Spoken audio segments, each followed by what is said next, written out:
الحمد للہ وکفى والصلاة والسلام على عباده الذین اصطفى خصوصا على افضلهم وخاتم النبیین محمد الامین وعلى آلہ وصحبہ اجمعین اما بعد فاعوذ باللہ من الشیطان الرجیم بسم اللہ الرحمن الرحیم أرأيت الذي يكذب بالدين فذلك الذي يدع اليتيم ولا يحض على طعام المسكين فويل للمصلين الذين هم عن صلاتهم ساهون الذين هم يراءون ويمنعون الماعون بسم اللہ الرحمن الرحیم انا اعطیناک الکوثر فصل لربک وانحر ان شانئک هو الابتر صدق اللہ العظیم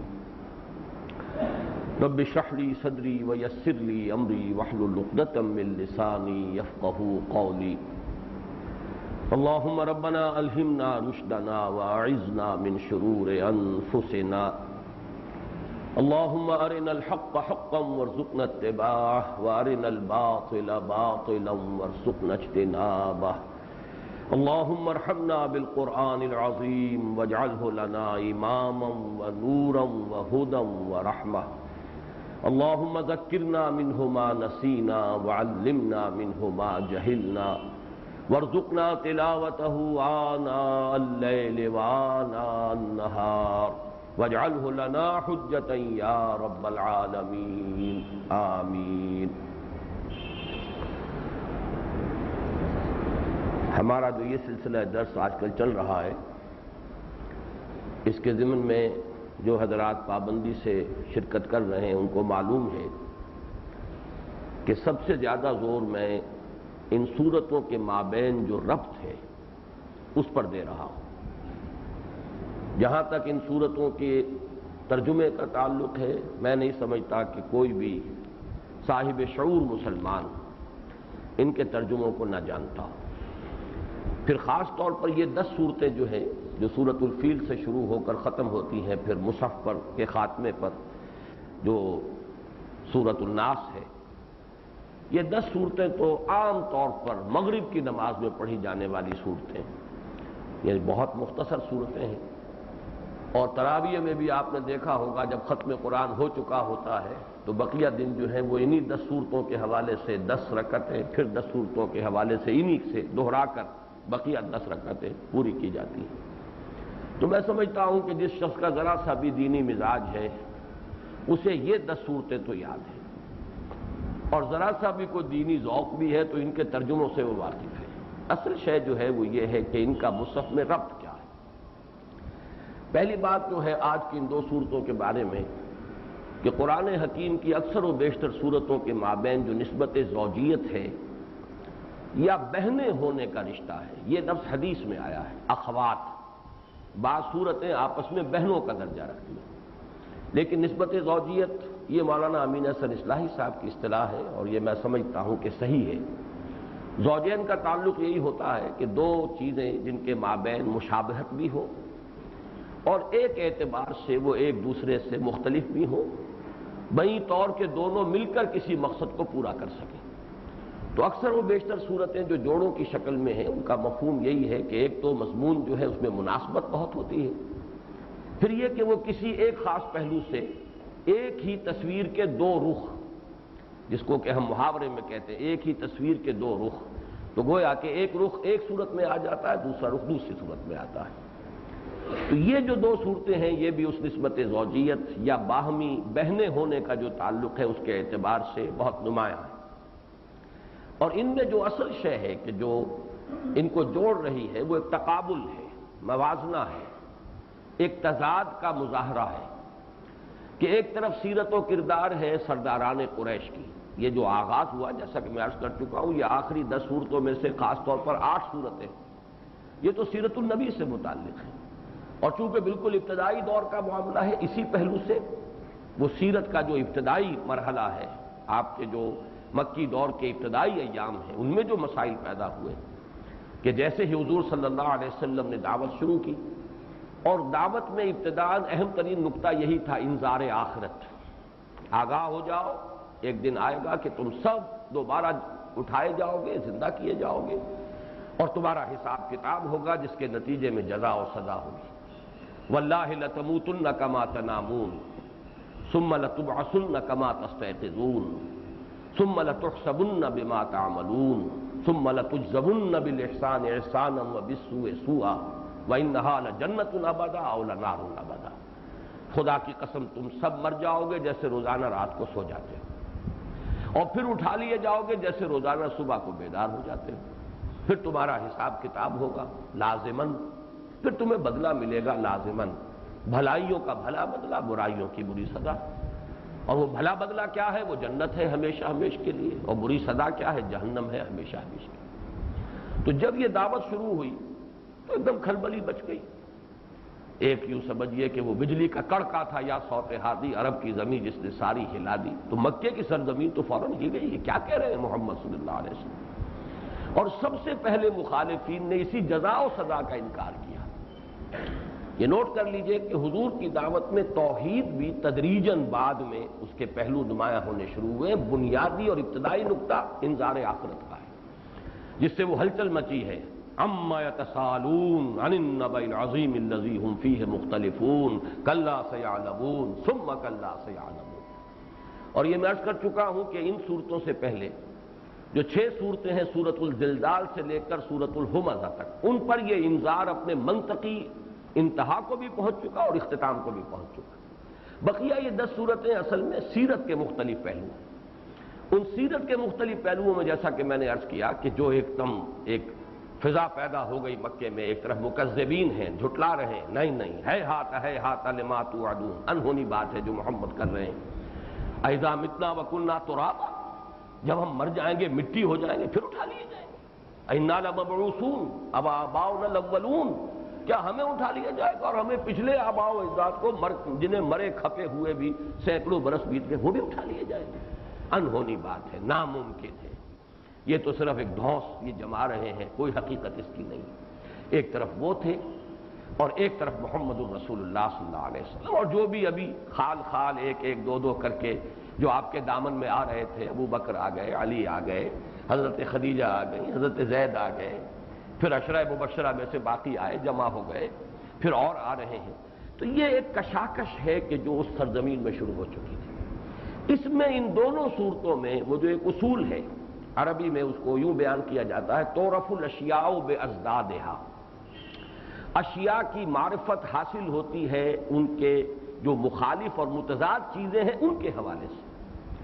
دن کی حقیقت زیادہ نکھر کر سامنے آتی ہے رات کے پس منظر میں۔ رات نہ ہوتی دن ہی دن ہوتا تو اس کی حقیقت شاید ہم پر واضح نہ ہوتی، لیکن تضاد سے وضاحت ہوتی ہے۔ تعرف الاشیاء بازدادها، رات کی بھی حقیقت دن کے پس منظر میں نمایاں ہوتی ہے۔ تو ایک تضاد ہے کردار کا، ایک ہے مرتبہ محمدی صلی اللہ علیہ وسلم، اس پر سورہ کوثر، انا اعطیناک الکوثر فصل لربک وانحر ان شانئک هو الابتر، آپ کا دشمن ہی ہے کہ جو ناکام اور خاسر اور نامراد ہوگا۔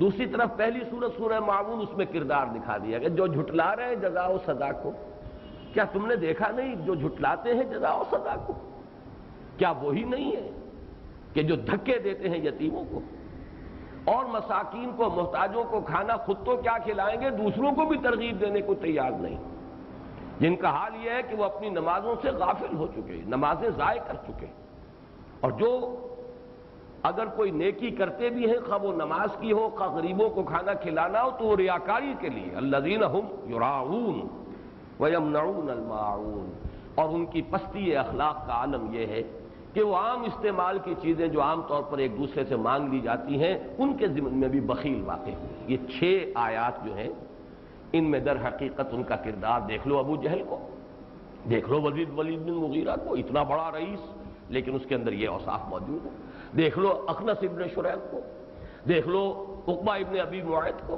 یہ ہے تمہارے سامنے کردار۔ اب اس کے حوالے سے اب دیکھو محمد کو صلی اللہ علیہ وسلم، انک لعلی خلق عظیم، ان کے خلق عظیم کے تم خود گواہ ہو، ان کو الصادق الامین کا خطاب تم نے خود دیا ہے۔ تو در حقیقت ان دو صورتوں میں اصلاً جو ہے حضور کی فضیلت اور آپ کا مقام اور مرتبہ وہ بیان کرنا ہے جو سورۃ الکوثر میں آیا، لیکن پس منظر، اس کے لیے تضاد کا پس منظر فراہم کیا گیا، جو رؤوسائے قریش تھے، سرداران قریش تھے، ان کی سیرت، ان کے کردار، ان کی دنات، ان کی جو پستی ہے اس کے حوالے سے۔ اب ان دونوں کے مابین جو نسبت زوجیت کا ایک دوسرا تقاضا ہے، مشابہت کیا ہے، وہ بھی 3 پوائنٹ نوٹ کر لیجئے۔ سورۃ الکوثر میں فرمایا محمد کے لیے صلی اللہ علیہ وسلم کوثر ہے، خیر کثیر، اور ان کے لیے ویل ہے، تباہی ہے، ہلاکت ہے، بربادی ہے، ان کا انجام وہ ہوگا۔ پھر یہ کہ حضور کو حکم دیا جا رہا ہے فصل لربک، اور ان کا حال یہ ہے کہ الذین هم عن صلاتهم ساہون الذین هم یراؤون، یہ اگر کوئی نماز کے نام سے کوئی شے جو ہے کوئی ٹکریں مارتے بھی ہیں تو صرف ریاکاری کے لیے، حقیقت میں تو نماز کو ضائع ہی کر چکے ہیں۔ یہ تقابل ہو رہا ہے، کنٹراسٹ ہے۔ حضور کو حکم دیا جا رہا ہے ونحر، اور نحر کا اصل میں پس منظر کیا ہے، غریبوں کو کھانا کھلانا۔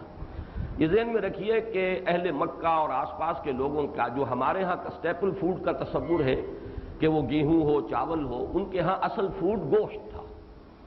گوشت کھلانا، زیادہ سے زیادہ اونٹ ذبح کرنا، یہ ان کے ہاں گویا کہ جس کو آپ کہیں گے کہ یہ ان کے ہاں یہ ہے کہ جو فیاضی کی سب سے بڑی علامت تھی، اونٹ ذبح کرو، گوشت تقسیم کرو، ونحر۔ اور ان کا حال کیا ہے، لا یحض علی طعام المسکین، وہ مساکین کو کھانا کھلائیں، خود تو کیا کھلائیں، دوسروں کو بھی کہنے کے لیے تیار نہیں۔ تو یہ تقابل آ گیا 3 اعتبارات سے، اور دونوں کو جوڑنے والی شے یہ کہ یہ کنٹراسٹ ہے کہ جس میں محمد الرسول اللہ صلی اللہ علیہ وسلم کا مقام و مرتبہ نمایاں ہو رہا ہے۔ اب ذرا نوٹ کیجئے کہ سابقہ 2 صورتوں کا جو جوڑا تھا ان سے ان کا کیا ربط ہے۔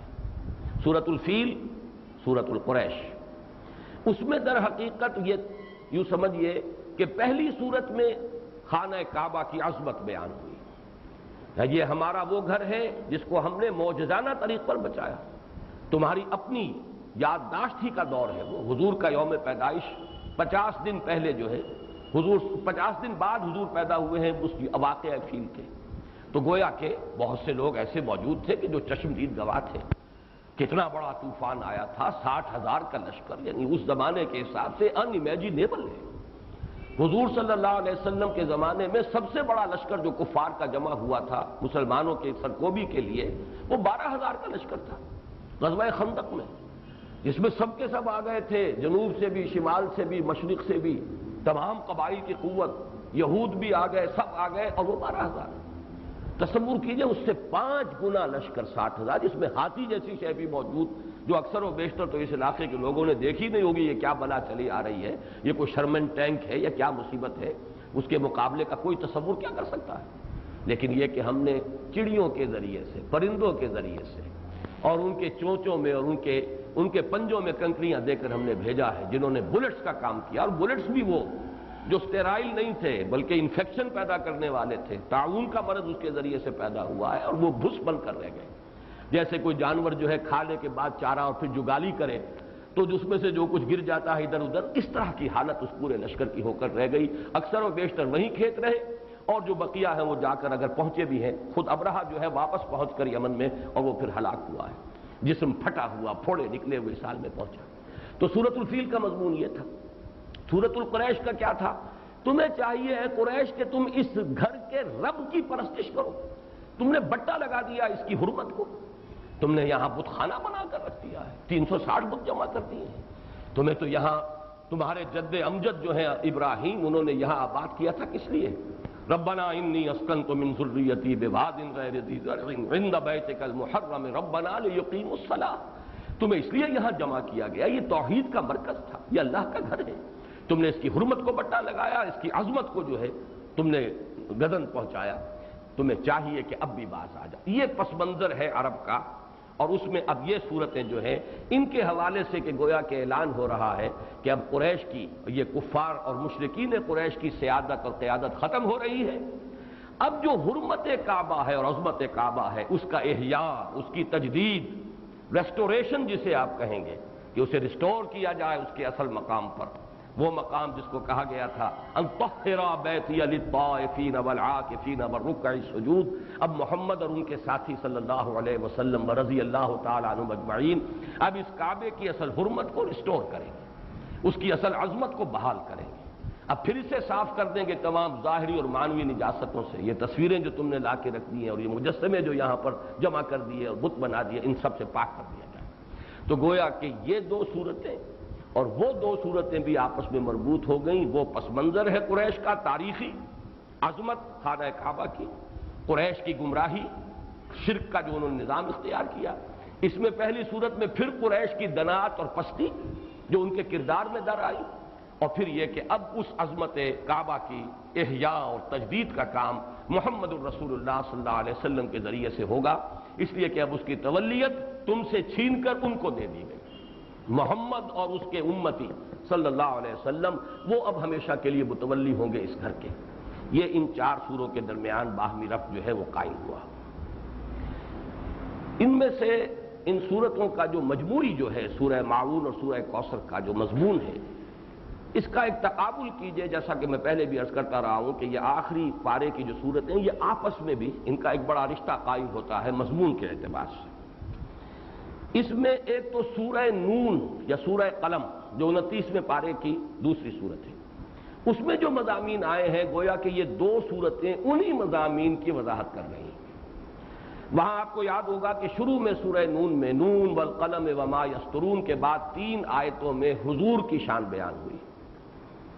وما انت بنعمت ربک بمجنون وان لک لاجرا غیر ممنون وانک لعلی خلق عظیم، اور اس کے مقابلے میں آگے چل کر آیا سرداران قریش، اور یہ میں بیان کر چکا ہوں اکثر کے نزدیک وہاں ولید بن مغیرہ کا کردار ہے، بعض کے نزدیک اخنس ابن شریح کا ہے۔ وَلَا تُطِعْ كُلَّ حَلَّافٍ مَّهِينٍ هَمَّازٍ مَّشَّاءٍ بِنَمِيمٍ مَّنَّاعٍ لِّلْخَيْرِ مُعْتَدٍ أَثِيمٍ عُتُلٍّ بَعْدَ ذَلِكَ زَنِيمٍ أَن كَانَ ذَا مَالٍ وَبَنِينَ إِذَا تُتْلَىٰ عَلَيْهِ آيَاتُنَا قَالَ أَسَاطِيرُ الْأَوَّلِينَ سَنَسِمُهُ عَلَى الْخُرْطُمِ۔ وہ کنٹراسٹ ایک ہی صورت میں ابتدائی 16 آیتوں میں سے پہلے 3 آیتوں میں حضور کا مقام اور اس کے بعد جو ہے مفصل جو ہے کنٹراسٹ بیان کیا گیا ہے جو حضور کے مخالفین تھے۔ تو بڑا گہرا ربط جو ہے ان دو صورتوں پر جو مشتمل جوڑا ہے اس کا قائم ہوا سورہ نون یا سورہ قلم کے ساتھ۔ اسی طریقے سے وہ جوڑا سورۃ الضحیٰ اور سورۃ الانشراح کا، ان دونوں کو جمع کیجئے، ان میں کیا مضامین آئے ہیں۔ حضور کے لیے نوید وَلَلْآخِرَةُ خَيْرٌ لَكَ مِنَ الْأُولَىٰ وَلَسَوْفَ يُعْطِيكَ رَبُّكَ فَتَرْضَىٰ، اور وَرَفَعْنَا لَكَ ذِكْرَكَ، اور یہاں آیا اِنَّا أَعْطَيْنَاكَ الْكَوْثَرَ۔ بات وہی ہے، وہی انداز ہے، اسی مضمون کی گویا کہ یہاں پر ایک ہی آیت کے اندر، اس لیے کہ جیسے کہ لفظ کوثر کی شرح میں ہم پڑھیں گے تمام خیرات و حسنات اور اس کی انتہائی بہتات و کثرت، یہ اس لفظ کے معنی ہے۔ اس اعتبار سے گویا کہ جو بیان ہوا ہے سورۃ الضحیٰ میں اور سورۃ الانشراح میں کہ آپ کا آنے والا لمحہ ہر لمحہ پہلے لمحے سے بہتر ہوگا، آپ کا ذکر ہم نے بلند کر دیا ہے، اور آپ کو ہم وہ کچھ دیں گے کہ آپ راضی ہو جائیں گے۔ وَلَسَوْفَ يُعْطِيكَ رَبُّكَ فَتَرْضَىٰ، یہاں ایک ہی آیت میں اِنَّا أَعْطَيْنَاكَ الْكَوْثَرَ، ہم نے کل خیر تمام حسنات انتہائی کثرت اور بہتات کے ساتھ آپ کو عطا کر دی۔ اسی طریقے سے نوٹ کیجئے سورۃ الانشراح ختم ہوئی تھی فَإِذَا فَرَغْتَ فَانصَبْ وَإِلَىٰ رَبِّكَ فَارْغَب، اور سورۃ الکوثر میں مضمون آیا فَصَلِّ لِرَبِّكَ وَانْحَرْ۔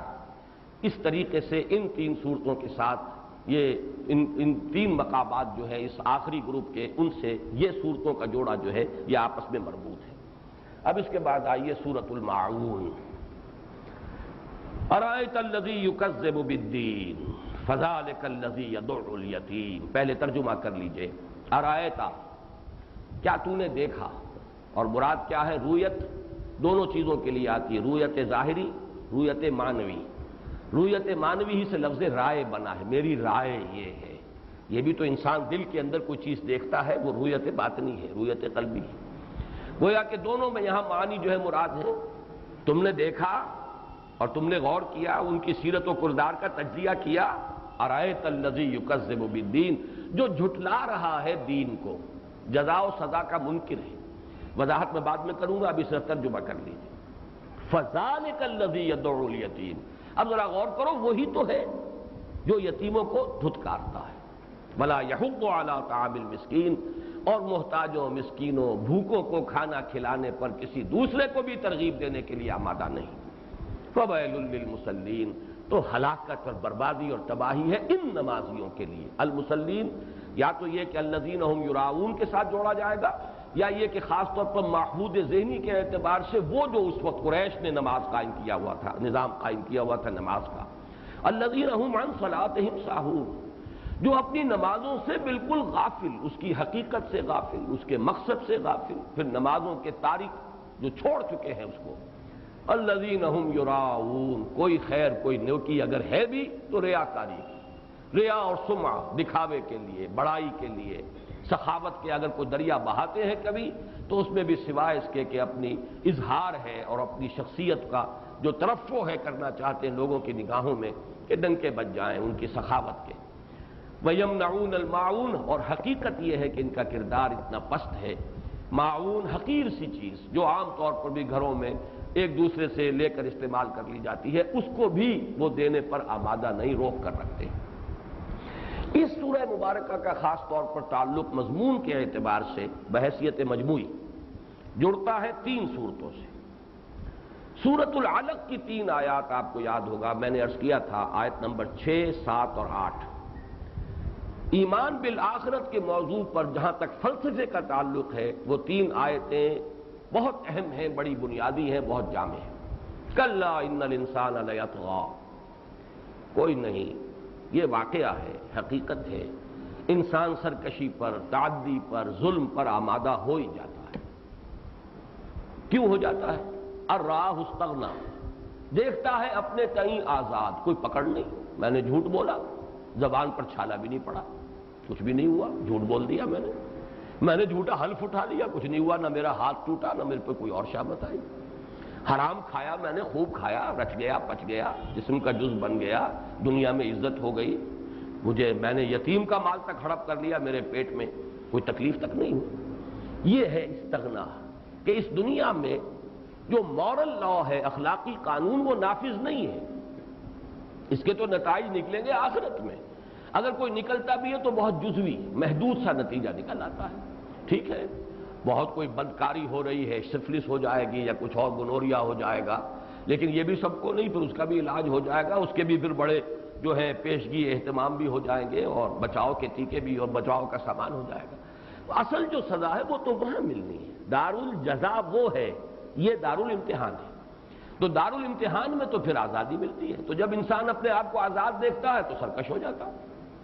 اس کا علاج کیا ہوگا؟ ان الی ربک الرجعی، یقیناً تیرے رب کی طرف لوٹنا ہے.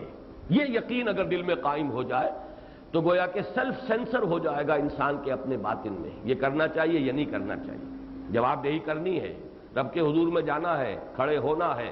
اما من خاف مقام ربہ ونہى النفس عن الہوى، پھر تو آدمی اپنی خواہش نفس کی لگام جو ہے وہ کھینچ کر رکھے گا. یہ فلسفہ 3 آیتوں میں ایمان بالآخرت کے لیے جو عقلی استدلال ہے. اسی کو دیکھیے کہ اس سورہ مبارکہ میں ایک ریورس آرڈر میں وہی بات آ رہی ہے. جو بھی آخرت کا منکر ہے اس کے اندر اخلاق کی پستی لازماً آ کر رہے گی. کوئی خیر اور نیکی ہوگی، ریاکاری کی ہوگی، دکھاوے کے لیے ہوگی، اس لیے کہ آخرت پر تو ایمان نہیں، اللہ کی رضا کے لیے تو کر نہیں رہا، اخروی ثواب کے لیے تو نہیں کر رہا. کوئی نہ کوئی اس کا ذاتی یا تو منفعت ہے، یا تو وہ خیر نہیں ہے، خیرات نہیں ہے، انویسٹمنٹ ہے، الیکشن لڑنا ہے، اس لیے اب غریبوں میں پیسے تقسیم ہو رہے ہیں. تو سب جانتے ہیں کہ یہ در حقیقت اس وقت کی خیرات جو ہے وہ تو اس کی ایک انویسٹمنٹ ہے، یہ کوئی خیرات تو نہیں. یا یہ ہے کہ کوئی شہرت حاصل کرنی ہے، فاؤنڈیشنز قائم کر کے سرکار دربار میں رسائی حاصل کرنی ہے، بڑے بڑے چندے دے کر وہ عہدے لینے ہیں، خطابات لینے ہیں. ورنہ یہ کہ پستی جو ہے کردار کی وہ لازمی اور منطقی نتیجہ ہے اگر انسان آخرت کا انکار کرے گا. یہ مضمون گویا کہ وہی سورہ علق والا مضمون ہے. پھر سورہ مطففین کے ساتھ اس کا ربط قائم ہوتا ہے، وہاں بھی یہی بات ہے. وہاں بھی اخلاق کی پستی کی ایک بڑی ہی حقیر سی مثال دی گئی. ویل للمطففین الذین اذا اکتالوا علی الناس یستوفون واذا کالوہم او وزنوہم یخسرون. ہلاکت ہے، بربادی ہے ان کمی کرنے والوں کے لیے جو ناپ تول میں کمی کرتے ہیں، ڈنڈی مارتے ہیں۔ اور تف کہتے ہیں طا فا فا، بڑی حقیر شے کو ڈنڈی مار کے آدمی نے کتنا نفع حاصل کر لینا ہے، شیر کی بجائے 15 چٹان تول دے گا، بہت ہی حقیر۔ لیکن ایمان بیچ دیا اس نے، ظاہر کر دیا اس نے کہ اس کو ایمان نہیں ہے، نہ اسے یقین ہے کہ کوئی دیکھنے والی آنکھ ہے جو دیکھ رہی ہے، خریدار نے تو نہیں دیکھا، اللہ تو دیکھ رہا ہے۔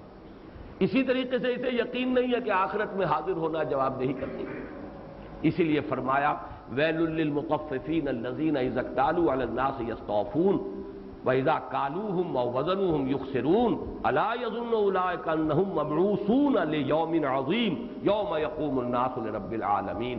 یہ سب کچھ اسی لیے ہو رہا ہے کہ اسے یہ گمان نہیں ہے، یقین نہیں ہے کہ اسے اٹھایا جائے گا اس بڑے دن، جس دن کہ اسے اپنے رب کے حضور میں مواخذے اور محاسبے کے لیے کھڑے ہونا ہو۔ تو وہاں ترتیب کیا تھی؟ اخلاقی دناعت کا ذکر پہلے، اور تشخیص کر دی گئی کہ اس کا سبب کیا ہے؟ آخرت کا انکار۔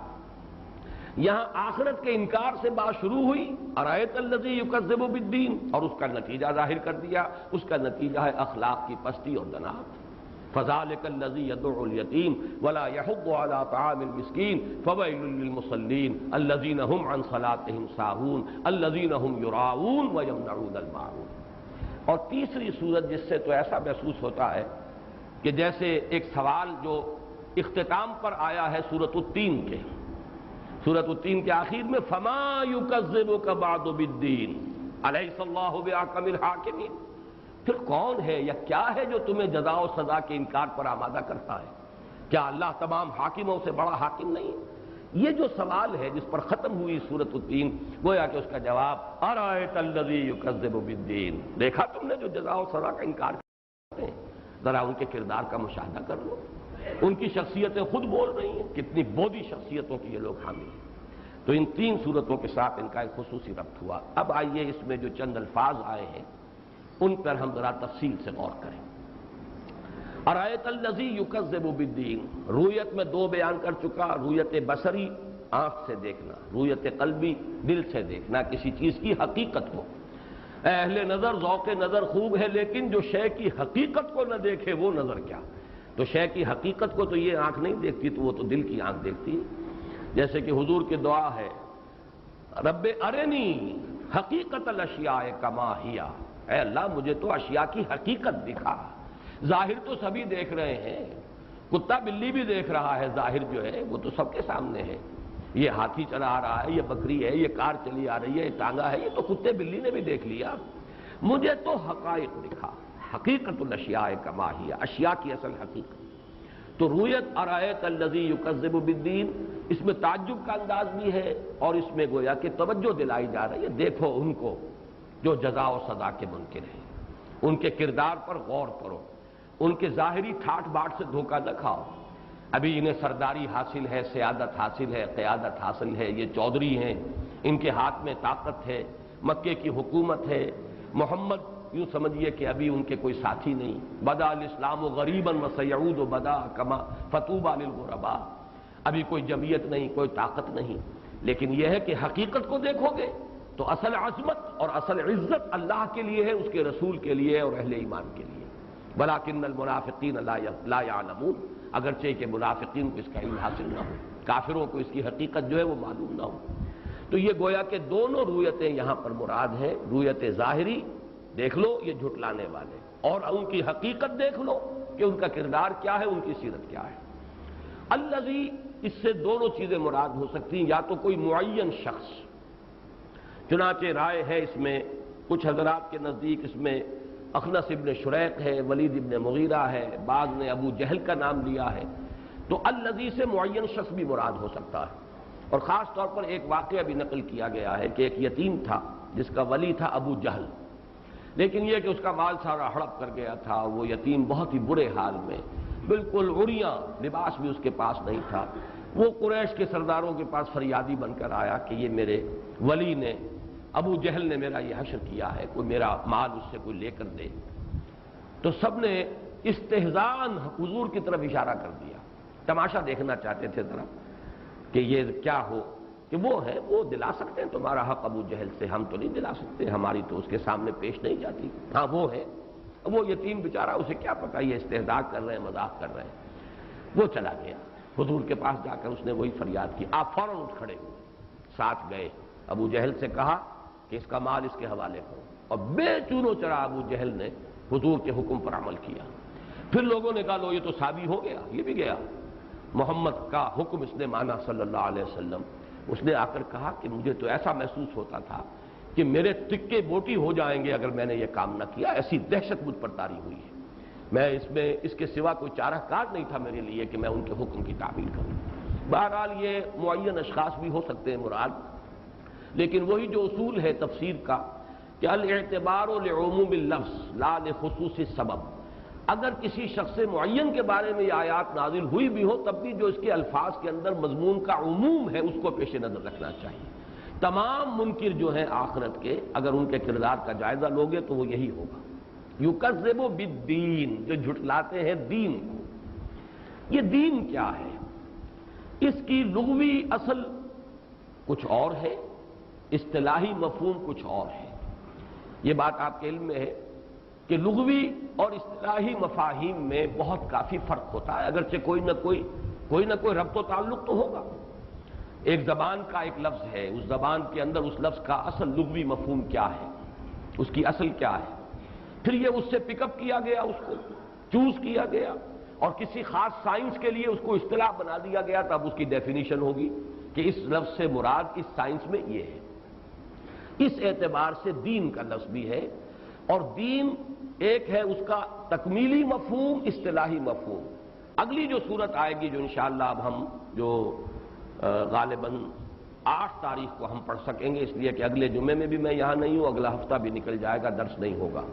اب تو ستمبر کا جو پہلا جمعہ آئے گا وہ غالباً 6 کو ہے، تو 7 تاریخ کو انشاءاللہ 7 ستمبر کو ہم وہ صورت پڑھیں گے، سورۃ الکافرون۔ کافرون میں جو یہ لفظ آیا ہے دین، قل یا ایھا الکافرون لا اعبد ما تعبدون ولا انتم عابدون ما اعبد، اور ختم ہوئی لکم دینکم ولی دین، میرے لیے میرا دین ہے، تمہارے لیے تمہارا دین۔ وہ اصطلاحی معنی میں آیا ہے، یہاں یہ اصل لغوی مفہوم میں آیا ہے۔ اس کی لغوی مفہوم اور اصطلاحی مفہوم کے درمیان جو فاصلہ ہے میں نے اس پر تفصیل سے لکھا ہے اپنی ایک کتاب میں، نبی اکرم صلی اللہ علیہ وسلم کا مقصد بعثت، دین حق سے مراد کیا ہے، لیظہرہ علی الدین کلہ سے مراد کیا ہے۔ تو جو لوگ تفاصیل جاننا چاہیں، اور وہ بہت اہم موضوع ہے، اس لیے کہ شاہ ولی اللہ کے نزدیک یہ آیت پورے قرآن مجید کا عمود ہے، ایکسس ہے، اسے سمجھیں گے تو قرآن سمجھ میں آئے گا۔ سیرت النبی تو سمجھ میں آ ہی نہیں سکتی اگر یہ آیت نہ سمجھے کہ مقصد بعثت نبوی کیا ہے، هو الذی ارسل رسولہ بالہدی ودین الحق لیظہرہ علی الدین کلہ۔ تو وہاں دین کس معنی میں آیا ہے؟ تو میں اجمالاً، اس لیے میں نے یہ بات بیان کر دی کہ جنہیں تفصیل کی دل سے دلچسپی ہو وہ اس کتاب کو پڑھیں، لیکن یہ کہ اجمالاً عرض کر دیتا ہوں کہ بنیادی طور پر عربی زبان میں لفظ دین کے معنی ہے بدلہ، جزا و سزا۔ اسی لیے کما تدین و تدان، جیسے ہم اپنی زبان میں کہتے ہیں جیسا کرو گے ویسا بھرو گے، کما تدین و تدان، بدلہ ملتا ہے یہاں پر۔ دناہم کما دانو، امرؤ القریش کا یہ مشرا ہے، ہم نے ان کے ساتھ وہی کیا جو انہوں نے ہمارے ساتھ کیا تھا، بدلہ ہم نے چکا لیا ہے۔ جیسے اندرا گاندھی نے کیا تھا، کہا تھا کہ we have avenged our 1000 years defeat، ہم نے یہ پاکستان کو 2 لخت کر کے اور 1 لاکھ کے قریب ان کے فوجی قیدی بنا کر ہم نے اپنی 1000 سالہ شکست کا بدلہ چکا لیا ہے۔ گویا کہ امرؤ القیس کی زبان میں گویا کہ اس نے وہی بات کہی تھی کہ دناہم کما دانو، ان مسلمانوں کے ساتھ آج ہم نے وہ سلوک کر لیا جو انہوں نے ہمارے ساتھ کیا، اور 800 برس تک یا 1000 برس تک کیا۔ تو اصل مفہوم اسی لیے دین کہتے ہیں قرض کو، دین، یہ الفاظ تو وہی ہے، صرف دین میں زیر ہے، اس پر زبر ہے، باقی تو حروف اصلی تو وہی ہے۔ قرض وہ شے ہے جو واپس آنی ہوتی ہے، اگر آپ نے ہدیہ کیا ہے وہ واپس نہیں آئے گا، ہبہ کیا ہے وہ واپس نہیں آئے گا۔ الراجع فی ہبتہ کالراجع فی قیہ، حضور نے فرمایا کوئی شخص اپنا ہبہ کیا ہوا مال واپس لینے والا اگر کوئی ہے ایسا دنی الطبع، تو وہ ایسے ہے جیسے اپنی وہ الٹی کو، قے کو چاٹ رہا ہو۔ آپ نے دے دیا تو دے دیا، واپس کیا لینا؟ ہبہ واپس نہیں آئے گا، عطیہ واپس نہیں آئے گا، صدقہ واپس نہیں آئے گا، تحفہ آپ دیں گے، ہدیہ دیں گے، واپس نہیں آئے گا۔ دین اسے کہتے ہیں جو واپس آئے۔ تو یہ مفہوم جان لیجئے کہ دین کا اصل لغوی مفہوم یہ ہے۔ یہاں سے آگے بڑھ کر یہ قانون کے معنی میں استعمال ہوتا ہے۔ یہاں سے آگے بڑھ کر اس لیے کہ قانون کے تحت جزا و سزا ہوتی ہے، بدلہ ملتا ہے کسی قانون کے تحت، لہذا قانون جو ہے وہ گویا کہ لفظ کے ساتھ تعلق جڑتا چلا جائے گا۔ جزا و سزا کسی قانون سے ہوگی تو قانون کے معنی میں آیا، پھر قانون کسی نظام کے تحت ہوتا ہے، پھر یہ نظام کے معنی میں آیا۔ نظام حق، نظام اللہ، دین اللہ، وَيَدْخُلُونَ النَّاسَ وَرَأَيْتَ النَّاسَ يَدْخُلُونَ فِي دِینِ اللَّهِ أَفْوَاجًا، اللہ کا دین۔ تو اگلی دو صورتوں میں یہ دین کس معنی میں آ رہا ہے؟ اللہ کا دین، اللہ کا نظام، وہ پورا نظام زندگی جو اللہ تعالیٰ کی حاکمیت کے اصول پر قائم ہے، وہ دین اللہ ہے۔ جیسے سورہ یوسف میں فرمایا دین الملک، ما کان لیأخذ اخاہ فی دین الملک۔ حضرت یوسف علیہ السلام جو ہے مصر میں بادشاہ نہیں تھے، بادشاہ تو وہ تھا جس نے خواب دیکھا تھا، جس کی تعبیر حضرت یوسف نے بتائی، تو اس نے بلایا اور انہیں بڑی ذمہ داری سونپ دی۔ آپ کہہ سکتے ہیں وزیر داخلہ بنا دیا، یا وزیر خوراک بنا دیا، یا وزیر زراعت بنا دیا، یا چلیے وزیر اعظم بنا دیا، کچھ بھی کہہ دیں، بادشاہ تو نہیں بنایا نا، بادشاہ تو وہی تھا خواب دیکھنے والا، اور اس کا ایک نظام تھا، اس نظام کے اندر ایک بڑے عہدے پر حضرت یوسف فائز ہوئے۔ ان کو یہ اختیار نہیں تھا کہ نظام کو بدل دے، ما کان لیأخذ اخاہ فی دین الملک کذالک کدنا لیوسف۔ وہ اپنے بھائی کو روکنا چاہتے تھے، بنیامین کو روک نہیں سکتے تھے اس نظام کے تحت کہ جو بادشاہ کا نظام وہاں قائم تھا، ہم نے اس کے لیے خصوصی تدبیر کر دی۔ تو اب یہ میں نے 4 درجوں میں بات بیان کر دی۔ اصل مفہوم بدلہ، اور بدلہ جزا یا سزا کی شکل میں ہوگا۔ اسی معنی میں یہ سورہ فاتحہ کی جو تیسری آیت ہے اس میں آئے مالک یوم الدین، جزا و سزا کے دن کا مالک، بدلے کے دن کا مختار مطلق، اسی معنی میں یہ لفظ یہاں آیا ہے ارأیت الذی یکذب بالدین۔ یہاں سے اوپر چلے گا تو قانون، اس سے اوپر بلند ترین شکل نظام، نظام اللہ کا دین اللہ ہے، نظام بادشاہت کا دین الملک ہے، نظام جمہوریت کا دین الجمہور ہے، اس لیے کہ اس میں آخری اتھارٹی جمہور کے ہاتھ میں ہے، وہ جو اپنے نمائندے منتخب کریں گے، وہ جو قانون چاہیں بنا دیں، وہ دین الجمہور ہے۔ تو یہ جو اگلی صورتوں میں یہ لفظ آئے گا وہ دین اس معنی میں لکم دینکم ولی دین، اس کے بعد جو یہ اذا جاء نصر اللہ والفتح ورأیت الناس یدخلون فی دین اللہ افواجا۔ لیکن اس سورہ مبارکہ میں یہ لغوی اور بنیادی مفہوم ارأیت الذی یکذب بالدین، کیا تم نے غور کیا اس شخص کے حال پر جو اس جزا و سزا کا انکاری ہے؟ فذلک الذی یدعو الیتیم، دع کہتے ہیں دھکا دینا، دھتکار دینا۔ اب یہ فزیکل بھی ہو سکتا ہے، اگر وہ یتیم پہلے گیا ہوگا ابو جہل کے ہاں تو اس نے دھکے دے کر وہاں سے نکال دیا ہوگا، دفع ہو جاؤ یہاں سے، تمہارا کوئی حق میرے پاس نہیں ہے۔ یہ بھی ہو سکتا ہے کہ اگر یتیم کسی گھر میں پرورش پا رہا ہے، چلیے اسے کھانا وانا تو دے رہے ہیں لیکن اپنی اولاد جیسا تو نہیں کھلائیں گے، گھر کے سارے جو کام ہیں بھاری وہ اس یتیم کے ذمہ ڈال دیں گے، پھر بھی سمجھیں گے کہ بڑا خیر ہم کر رہے ہیں کہ یتیم کو پال رہے ہیں، وہ بھی ایک طرح سے یتیم کو دھکے دینا ہے۔ تو اما الیتیمہ، وہ جو آیا تھا سورۃ الضحیٰ بھی ختم ہوا تھا، اما السائل فلا تنہر فاما الیتیم فلا تقہر، یتیم کے اوپر کوئی زیادتی نہ ہو، یتیم کے اوپر غلبہ اور تسلط اختیار نہ کر لیا جائے، یتیم کو جو ہے دبایا نہ جائے۔ تو مال ہضم کر لینا، دھکے دے دینا، نکال دینا یا رکھنا اپنے گھر میں تو اکرام کے ساتھ اور عزت کے ساتھ نہ رکھنا بلکہ توہین اور تذلیل کے ساتھ رکھنا، یہ سب اس میں شامل ہو گئے۔ فذلک الذی یدعو الیتیم ولا یحض علی طعام المسکین، اور مسکین، محتاج، غریب، بھوکے کو کھانا کھلانے پر بھی کسی کی ترغیب دینے کو تیار نہیں۔ یہاں پہ ذرا نوٹ کر لیجئے، فقہ اللغہ کا ایک عنوان بارہا درسوں میں آیا ہے۔ عربی زبان میں بڑی خوبصورتی ہے کہ بہت سے الفاظ ہیں جن کے حروف اصلی اگر ایک دوسرے کے قریب اور مشابہ ہوتے ہیں تو ان کا مفہوم بھی بہت قریب ہوتا ہے۔ حث یحث، ہا سا سا، یہ بھی ہوتا ہے کسی کو کسی پر آمادہ کرنا، کسی کام پر اس کو اس کے لیے آمادہ کرنا۔ وہی حث یحث، حض یحض، یہ اب ضاد آ گیا، وہاں تھا ہے، یہاں ضاد ہے، پہلا حرف وہ یہ ہا، ضاد ضاد، حض یحض، یہ ذرا اور گہرے انداز میں پورے شد و مد کے ساتھ کسی کو کسی کام پر آمادہ کرنا۔ یہی تعلق ہے تحریص اور تحریض۔ تحریص ہے کسی کو کسی کام کے لیے حرص دلانا، بھائی اچھا کام ہے کرو تم، اس کو آمادہ کرنا، اور تحریض ہے ابھارنا پوری قوت کے ساتھ، ہر وحرض المؤمنین علی القتال، اے نبی اہل ایمان کو خوب ابھاریے، جوش دلائیے، جنگ کے لیے انہیں آمادہ کیجیے۔ تو تحریض، اور صرف ایک صاد کے اوپر نقطہ لگ گیا، ضاد ہو گیا تحریض، تو وہ ایک مفہوم کے اندر اس کے وسعت اور شد و مد کی کیفیت پیدا ہو گئی۔ وہی ہے حث یحث حض یحض ولا یحض علی طعام المسکین، اور یہ پہلے بھی آ چکا ہے، یہ سورۃ الفجر میں بھی اس کا تذکرہ آیا ہے۔ یہ گویا کہ ان کے ہاں مساکین کو کھانا کھلانا خیر کا کام تھا۔ بخل بری بات ہے، آدمی اپنی تجوری کے دروازے بند رکھے، یہ بہت بری بات ہے۔ اپنا مال دوسروں کے لیے خرچ کرے، فَأَمَّا مَنْ أَعْطَىٰ وَاتَّقَىٰ وَصَدَّقَ بِالْحُسْنَىٰ فَسَنُيَسِّرُهُ لِلْيُسْرَىٰ وَأَمَّا مَنْ بَخِلَ وَاسْتَغْنَىٰ وَكَذَّبَ بِالْحُسْنَىٰ فَسَنُيَسِّرُهُ لِلْعُسْرَىٰ۔ بنیادی بس جو ہے وہ یہی ہے، اعطاء ہے یا بخل ہے، سخاوت ہے یا بخل ہے۔ یہی ہے کہ یہاں سے دو راستے جدا ہو گئے۔ سخاوت ہے تو فَسَنُيَسِّرُهُ لِلْيُسْرَىٰ کی طرف جا رہے ہیں، بخل ہے تو فَسَنُيَسِّرُهُ لِلْعُسْرَىٰ کی طرف جا رہے ہیں۔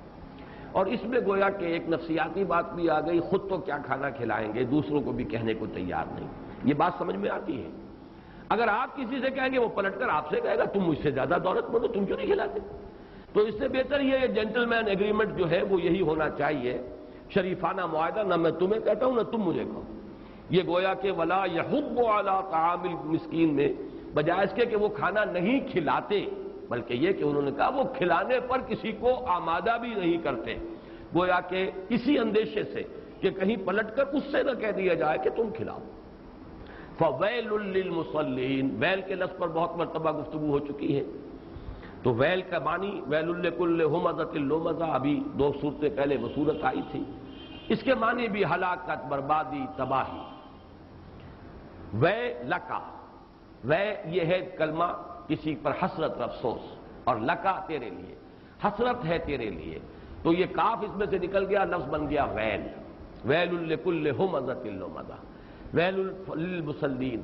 تو اس کا اگرچہ بعض روایات میں آیا ہے کہ جہنم کی شدید ترین عذاب کی جو وادی ہے اس کا نام ویل ہے، جس سے جہنم خود پناہ مانگتی ہے، تو یہ بھی مراد ہو سکتا ہے۔ اور لغوی مفہوم کیا ہے؟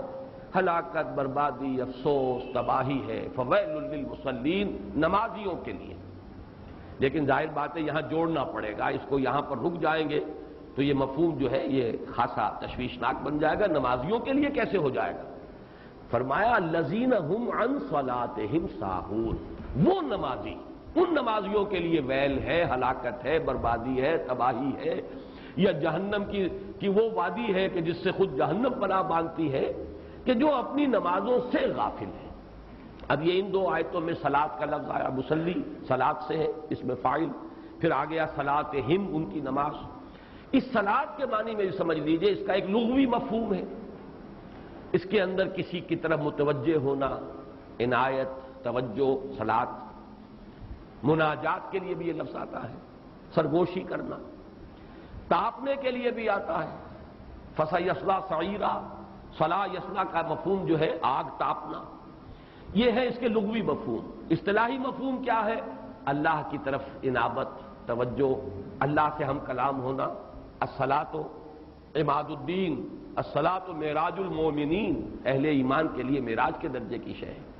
اور صلاۃ کے ذریعے سے روح کے اندر گرمی پیدا ہوتی ہے، وہ روح جو ٹھٹری ہوئی ہے، جو سوئی ہوئی ہے، دبی ہوئی ہے، اللہ کے ساتھ رشتہ جڑے گا انسان کا تو اس روح کے اندر اثر نو، حرارت اور حیات تازہ پیدا ہو جائے گی۔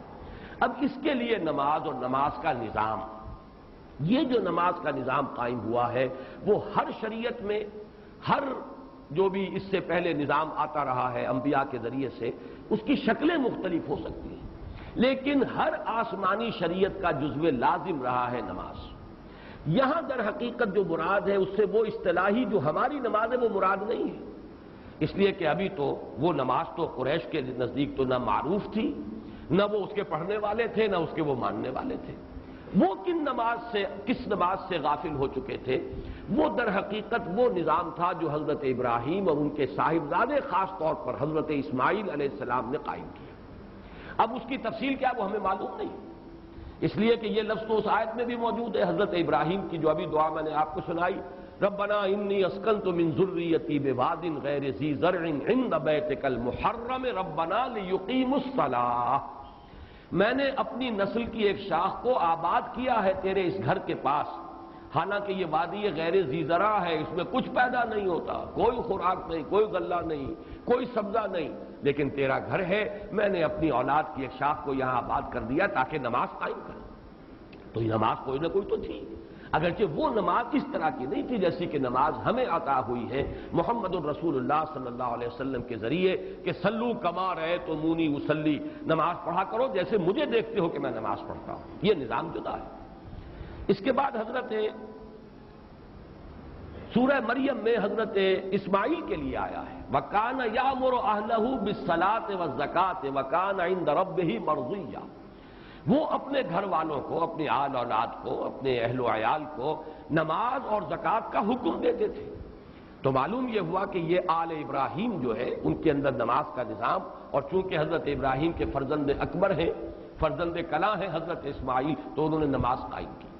لیکن یہ کہ زمانہ جب گزرا وہ نماز تو جاتی رہی، اس کی جگہ کوئی ریچول رہ گئے ہوں گے، کوئی انہوں نے کیا شکلیں اس کی بدلی، کیا حلیہ بگاڑا، اس کے لیے بھی سورہ انفال کی آیت نمبر 35 میں ایک آیت ہمیں ملتی ہے وَمَا كَانَ صَلَاتُهُمْ عِندَ الْبَيْتِ إِلَّا مُكَاءً وَتَصْدِيَةً، اب ان کی نماز رہ گئی ہے اللہ کے اس گھر کے پاس سیٹیاں بجانا، تالیاں بجانا، پتہ نہیں کچھ پڑھتے ہوں گے اور سیٹیاں بجاتے ہوں گے اور تالیاں بجاتے ہوں گے، اور وہ جو طواف کرتے ہوں گے، اور ان کا یہاں تک بھی معاملہ ہو گیا کہ مادر ذات برہنہ ہو کر طواف کرنا تو گویا کہ بہت ہی بڑی نیکی ہے، بڑا پہنچا ہوا ہے شخص، یہ تو اس کے تو پہنچے ہوئے ہونے میں شک ہی نہیں، مادر ذات برہنہ ہو کر یہ طواف کر رہا ہے۔ تو جو حلیے انہوں نے بگاڑے تھے، اب وہ تالیاں پیٹنا اور سیٹیاں بجانا یہ رہ گیا ہے، باقی وہ اصل نماز کی روح جو ہے یہ قطربود کر چکی۔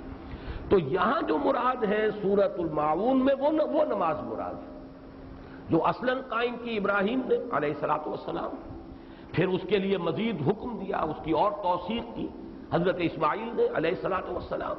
لیکن امتداد زمانہ یوں سمجھیے کہ کم و بیش 2000 اور 2500 بیت چکے تھے سال اس وقت، 2500 اور 3000 کے درمیان جب حضرت محمد صلی اللہ علیہ وسلم کی بعثت ہوئی ہے، تو ابراہیم اور اسماعیل کا زمانہ اور حضور صلی اللہ علیہ وسلم کا زمانہ 2500-3000 سال کا فصل ہے، اور اس میں جو بھی انہوں نے نماز تو غائب کی، اضاعوا الصلاۃ واتبعوا الشہوات، یہ بھی سورہ مریم میں آیا ہے، نماز تو انہوں نے ضائع کر دی اور خواہشات کی اور شہوات کی پیروی شروع کر دی، جس کا کہ نقشہ میں نے سورہ انفال کی آیت نمبر 35 کے حوالے سے آپ کو سنا دیا کہ وما کان صلاتهم عند البیت الا مکاء وتصدیہ، کچھ سیٹیاں بجاتے ہیں، کچھ گانے گاتے ہوں گے، کچھ ترنم کے ساتھ پڑھتے ہوں گے، کچھ وہ اس میں تالیاں بھی بجاتے ہوں گے، وہ نماز ہے جو مراد ہے یہاں فویل للمصلین، ہلاکت، بربادی اور تباہی ہے ان نمازیوں کے لیے، اس لیے میں نے ترجمے بھی ان کا لفظ ایڈ کیا تھا جو کہ اپنی نماز سے غافل ہو چکے۔ اب یہاں نوٹ کیجئے سہو فی الصلاۃ اور سہو عن الصلاۃ، ان دونوں میں زمین و آسمان کا فرق ہے۔ نماز میں سہو تو ہم سے بھی ہو جاتا، کہیں 2 رکعت کے بعد جو ہے آپ قعدے کے لیے نہیں بیٹھے اور کھڑے ہو گئے، ہو گیا سہو، حالانکہ بیٹھنا چاہیے تھا تحیات کے لیے، اور اس قسم کا سہو خود حضور صلی اللہ علیہ وسلم کو بھی لاحق ہوا ہے۔ اگرچہ امام راضی نے ایک بات لکھی ہے کہ حضور صلی اللہ علیہ وسلم کے بارے میں ہماری رائے یہ ہے کہ آپ کو وہ سہو حقیقی نہیں تھا، بلکہ یہ بھی اللہ تعالیٰ نے خاص طور پر کروایا تاکہ امت کو معلوم ہو سکے کہ سہو ہو تو اس کا پھر اس کا ازالہ کیسے ہو سکتا ہے، اس کی کیونکہ تشریعی حیثیت ہے محمد الرسول اللہ صلی اللہ علیہ وسلم کی، تو اگر آپ کو سہو کبھی ہوتا ہی نہ تو امت کو کیسے معلوم ہوتا کہ اگر نماز میں سہو ہو گیا تو کیا کروں، آیا نماز توڑ دوں پھر اثر نو شروع کروں، یا اس میں کوئی ہمارے لیے کوئی ازالہ ہے، کوئی صورت ہے کہ جس سے کہ اس کی جو ہے وہ کمی اور تلافی کی جا سکے۔ تو سہو فی الصلاۃ وہ ہے، لیکن سہو عن الصلاۃ تو بالکل اس کے مقصد سے غافل، اس کا نظام انہوں نے غطربود کر دیا، اس کی اصل مقصد جو ہے اس کو ختم کر دیا، یہ ہے سہو عن الصلاۃ۔ اس میں البتہ طبعا ہمارے بھی وہ لوگ ضرور آ جائیں گے جو تارک الصلاۃ ہیں، جنہیں ہوش ہی نہیں نماز کسے کہتے ہیں، جنہیں پتہ ہی نہیں چلتا عصر کا وقت کب آتا ہے کب گیا، مغرب کا وقت کب ہوا کب ختم ہوا، فجر کا وقت کب ہوا ہے، جن کا پورا جو نظام الاوقات ہے اس میں نماز کا کوئی مقام سرے سے ہے ہی نہیں، تو وہ تو عن الصلاۃ غافل ہے وہ تو۔ الذین هم عن صلاتهم غافلون میں وہ لوگ لازماً آ جائیں گے. لیکن سہو فی الصلاۃ، نماز آپ پڑھ رہے ہیں لیکن وہاں کہیں بھول ہو گئی، وہ بالکل مختلف شے ہوگی. لیکن غافل ہو جانا، مطلقاً تارک ہو جانا، یا پڑھنا تو گنڈے دار پڑھنا، اس کی کوئی التزام نہ کرنا، اس کی پابندی نہ کرنا، یا وقت گزار کر پڑھنا. بالکل آخری وقت میں ایسے ایک حدیث میں الفاظ آئے ہیں کہ وہ شخص جو آخری وقت تک انتظار کرتا ہے، یعنی عصر کی نماز پڑھنے میں، یہاں تک کہ جب سورج غروب ہونے لگتا ہے اور شیطان کے دو سینگوں کے مابین آ جاتا ہے، تب وہ ٹھونگے مار لیتا ہے. جیسے کہ مرغا جو ہے وہ ٹھونگ مارتا ہے جب وہ کوئی دانہ چگتا ہے، تو ایسے اس کا سجدہ ہوتا ہے، ٹھونگے مار کر اور نماز پڑھ لیتا ہے. یہ نماز حقیقت میں نماز نہیں. جیسے کہ ایسے ہی شخص کو ایک حضور نے دیکھا تھا، تو دیکھا اس نے جس طریقے سے سجدہ نہیں صحیح کیا، تعدیل ارکان نہیں تھی، تو آپ نے فرمایا صلی فإنک لم تصلی، جاؤ نماز پڑھو، تم نے نماز نہیں پڑھی. اس غریب کو پتہ نہیں تھا، ایسی نماز کہیں سیکھی ہوگی، کوئی بدوی اعرابی ہوگا. وہ پھر آیا، اس نے پھر ویسے ہی نماز پڑھ دی. حضور نے پھر دیکھا، پھر فرمایا صلی فإنک لم تصلی، یہ نماز نہیں پڑھی تم نے، جاؤ نماز پڑھو. تیسری مرتبہ پھر یہی ہوا. پھر اس نے آخر ہاتھ جوڑ دیے کہ حضور مجھے بتائیں کیسے نماز پڑھوں. تب آپ نے وضاحت کی کہ یہ ہے ہر رکن کو صحیح صحیح ادا کرو، سکون کے ساتھ، وقار کے ساتھ. سجدے میں جاؤ تو جب تک تمہاری کمر سیدھی نہ ہو جائے، یا پرسکون نہ ہو جاؤ، اٹھنا نہیں ہے. بیٹھنا ہے تو پھر کمر سیدھی ہو جائے، بالکل سکون کی کیفیت آ جائے، پھر جو ہے دوسرا سجدہ ہوگا. اسی طرح رکوع کا معاملہ ہے، رکوع سے اٹھنے کا معاملہ ہے. بہرحال وہ ہے ہماری نماز کا معاملہ. لیکن یہاں جیسا کہ میں نے عرض کر دیا، پس منظر میں یہ قریش کی نماز ہے جو حلیہ انہوں نے بگاڑا ہے. فویل للمصلین الذین هم عن صلاتهم ساہون الذین هم یراؤون، وہ لوگ کہ جو ریاکاری کرتے ہیں. اب یہ جو لفظ ہے یہاں پر، یہ بھی دونوں مفہوم دے سکتا ہے. ایک تو یہ کہ اس سے ہٹا دیجئے، پچھلی آیت سے منقطع کر دیجئے، تو ریاکاری ہر کام میں ہو سکتی ہے، اور ریاکاری جو ہے ہر خیر کو ختم کر دینے والی شے ہے. بدنیتی، جیسے کہ زیرو سے بڑی رقم ضرب کھائے گی، زیرو ہو جائے گی. ریاکاری وہ زیرو ہے کہ بڑا سا بڑا نیکی کا عمل زیرو ہو جاتا ہے، اس کی کوئی حیثیت نہیں رہتی میزان کے اندر. اسی لیے تو سورۃ العادیات میں جو آیا تھا فصل ما فی الصدور، اعمال تو دکھا دیے جائیں گے، وہ تو سورہ زلزال میں آ گیا. فمن یعمل مثقال ذرۃ خیرا یرہ ومن یعمل مثقال ذرۃ شرا یرہ. اگلی بات جو ہے وہ کیا ہے؟ فصل ما فی الصدور، سینوں میں سے اب نکالا جائے گا نیتیں کیا تھی، ارادے کیا تھے. اللہ کے لیے نماز پڑھی تھی، جیسے کہ اگلی صورت میں آ رہا ہے فصلی لربک، اپنے رب کے لیے، صرف اسی کی خوشنودی کے لیے نماز پڑھیں. یہاں جو ہے الذین هم یراؤون، تو یہ ریاکاری ہر عمل میں ہو سکتی ہے. جیسے ایک حدیث جو ہے بڑی لرزا دینے والی ہے، من صلی یرائی فقد اشرکا ومن صام یرائی فقد اشرکا ومن تصدق یرائی فقد اشرکا. جس نے دکھاوے کے لیے نماز پڑھی وہ شرک کر چکا، شرک کیا اس نے. جس نے صدقہ خیرات کیا دکھاوے کے لیے، ریاکاری کے لیے، وہ شرک کر چکا. جس نے روزہ رکھا ریاکاری کے طور پر، وہ شرک کر چکا. اور ایک حدیث میں آتا ہے حضور نے فرمایا کہ شرک خفی جو ہے، یہ ریاکاری، اس کو پہچاننا اتنا مشکل ہے، آپ دوسرے کی تو پہچان سکتے ہی نہیں، اپنے اندر بھی جھانک کر اس کو پہچاننا اتنا مشکل ہے جتنا تمثیل آپ نے دی ہے آخری جو ہو سکتی ہے. سیاہ اندھیری رات میں کسی سیاہ پتھر پر چھوٹی سی سیاہ چیونٹی چل رہی ہو تو جتنا اس کو دیکھنا محال ہے، اتنا ہی ریاکاری کی پہچان مشکل ہے. یہ تو کھودتے رہیے اپنے اندر، درو بینی کرتے رہیے، جائزہ لیتے رہیے، مراقبہ کرتے رہیے، اپنے اعمال کا تجزیہ کرتے رہیے، تو شاید فلعل شعشعۃ تلمع لک، جو یہ ابن سینا کی روایت ہے. تو بہرحال میں اس کی طرف نہیں جانا چاہتا، وہ ایک نئی بحث شروع ہو جائے گی. تو ریاکاری یہاں پہ مطلقاً بھی ہو سکتی ہے. اور ایک یہ ہے کہ اگر الذین هم عن صلاتهم ساہون الذین هم یراؤون، تو گویا کہ خاص طور پر نماز کی ریاکاری، کہ یہ جو بھی کچھ بچا کچا نظام ان کے ہاں نماز کا رہ بھی گیا ہے، جو بھی ابراہیم اور اسماعیل نے قائم کیا تھا، اس کی جو بھی بگڑی ہوئی شکل انہوں نے رکھی ہوئی ہے، یہ بھی ریاکاری کے تحت. یہ بھی اپنے خلوص کے ساتھ نہیں، اپنے دل کے ساتھ نہیں، اپنے حسن نیت کے ساتھ نہیں.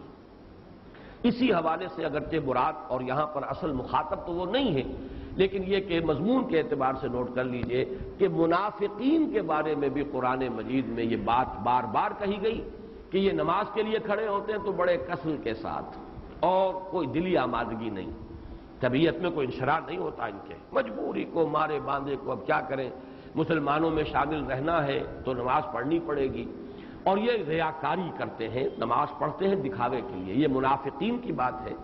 چنانچہ سورہ نساء میں فرمایا وَإِذَا قَامُوا إِلَى الصَّلَاةِ قَامُوا كُسَالَىٰ يُرَاءُونَ النَّاسَ وَلَا يَذْكُرُونَ اللَّهَ إِلَّا قَلِيلًا، یہ نماز کے لیے کھڑے ہوتے ہیں تو بڑے کسل مندی کے ساتھ اور صرف لوگوں کو دکھاوے کے لیے، اور اس میں کوئی ذکر اللہ کا انہیں حاصل نہیں ہوتا، قلیل، کہیں توجہ ہو ہی نہیں سکتی جب اس طور کی نماز پڑھی جا رہی ہے۔ اور سورہ نساء میں جو ہے، سورہ توبہ میں آیت نمبر 54 میں اس کو مزید واضح کیا گیا، سورہ نساء کی آیت نمبر 143 تھی، 42 تھی، سورہ توبہ کی آیت نمبر 54 وَلَا يَأْتُونَ الصَّلَاةَ إِلَّا وَهُمْ كُسَالَىٰ وَلَا يُنْفِقُونَ إِلَّا وَهُمْ كَارِهُونَ، یہ نماز کے لیے نہیں کھڑے ہوتے مگر بڑے کسل کے ساتھ، اور خرچ نہیں کرتے مگر مجبوراً، اب کیا کریں، تاوان ہے، چٹی ہے، دینی ہے، جب مسلمان کہلوانا ہے تو زکوٰۃ دینی پڑے گی۔ یہ ہے منافقین کی شان، یہ ان کی کیفیت ہے۔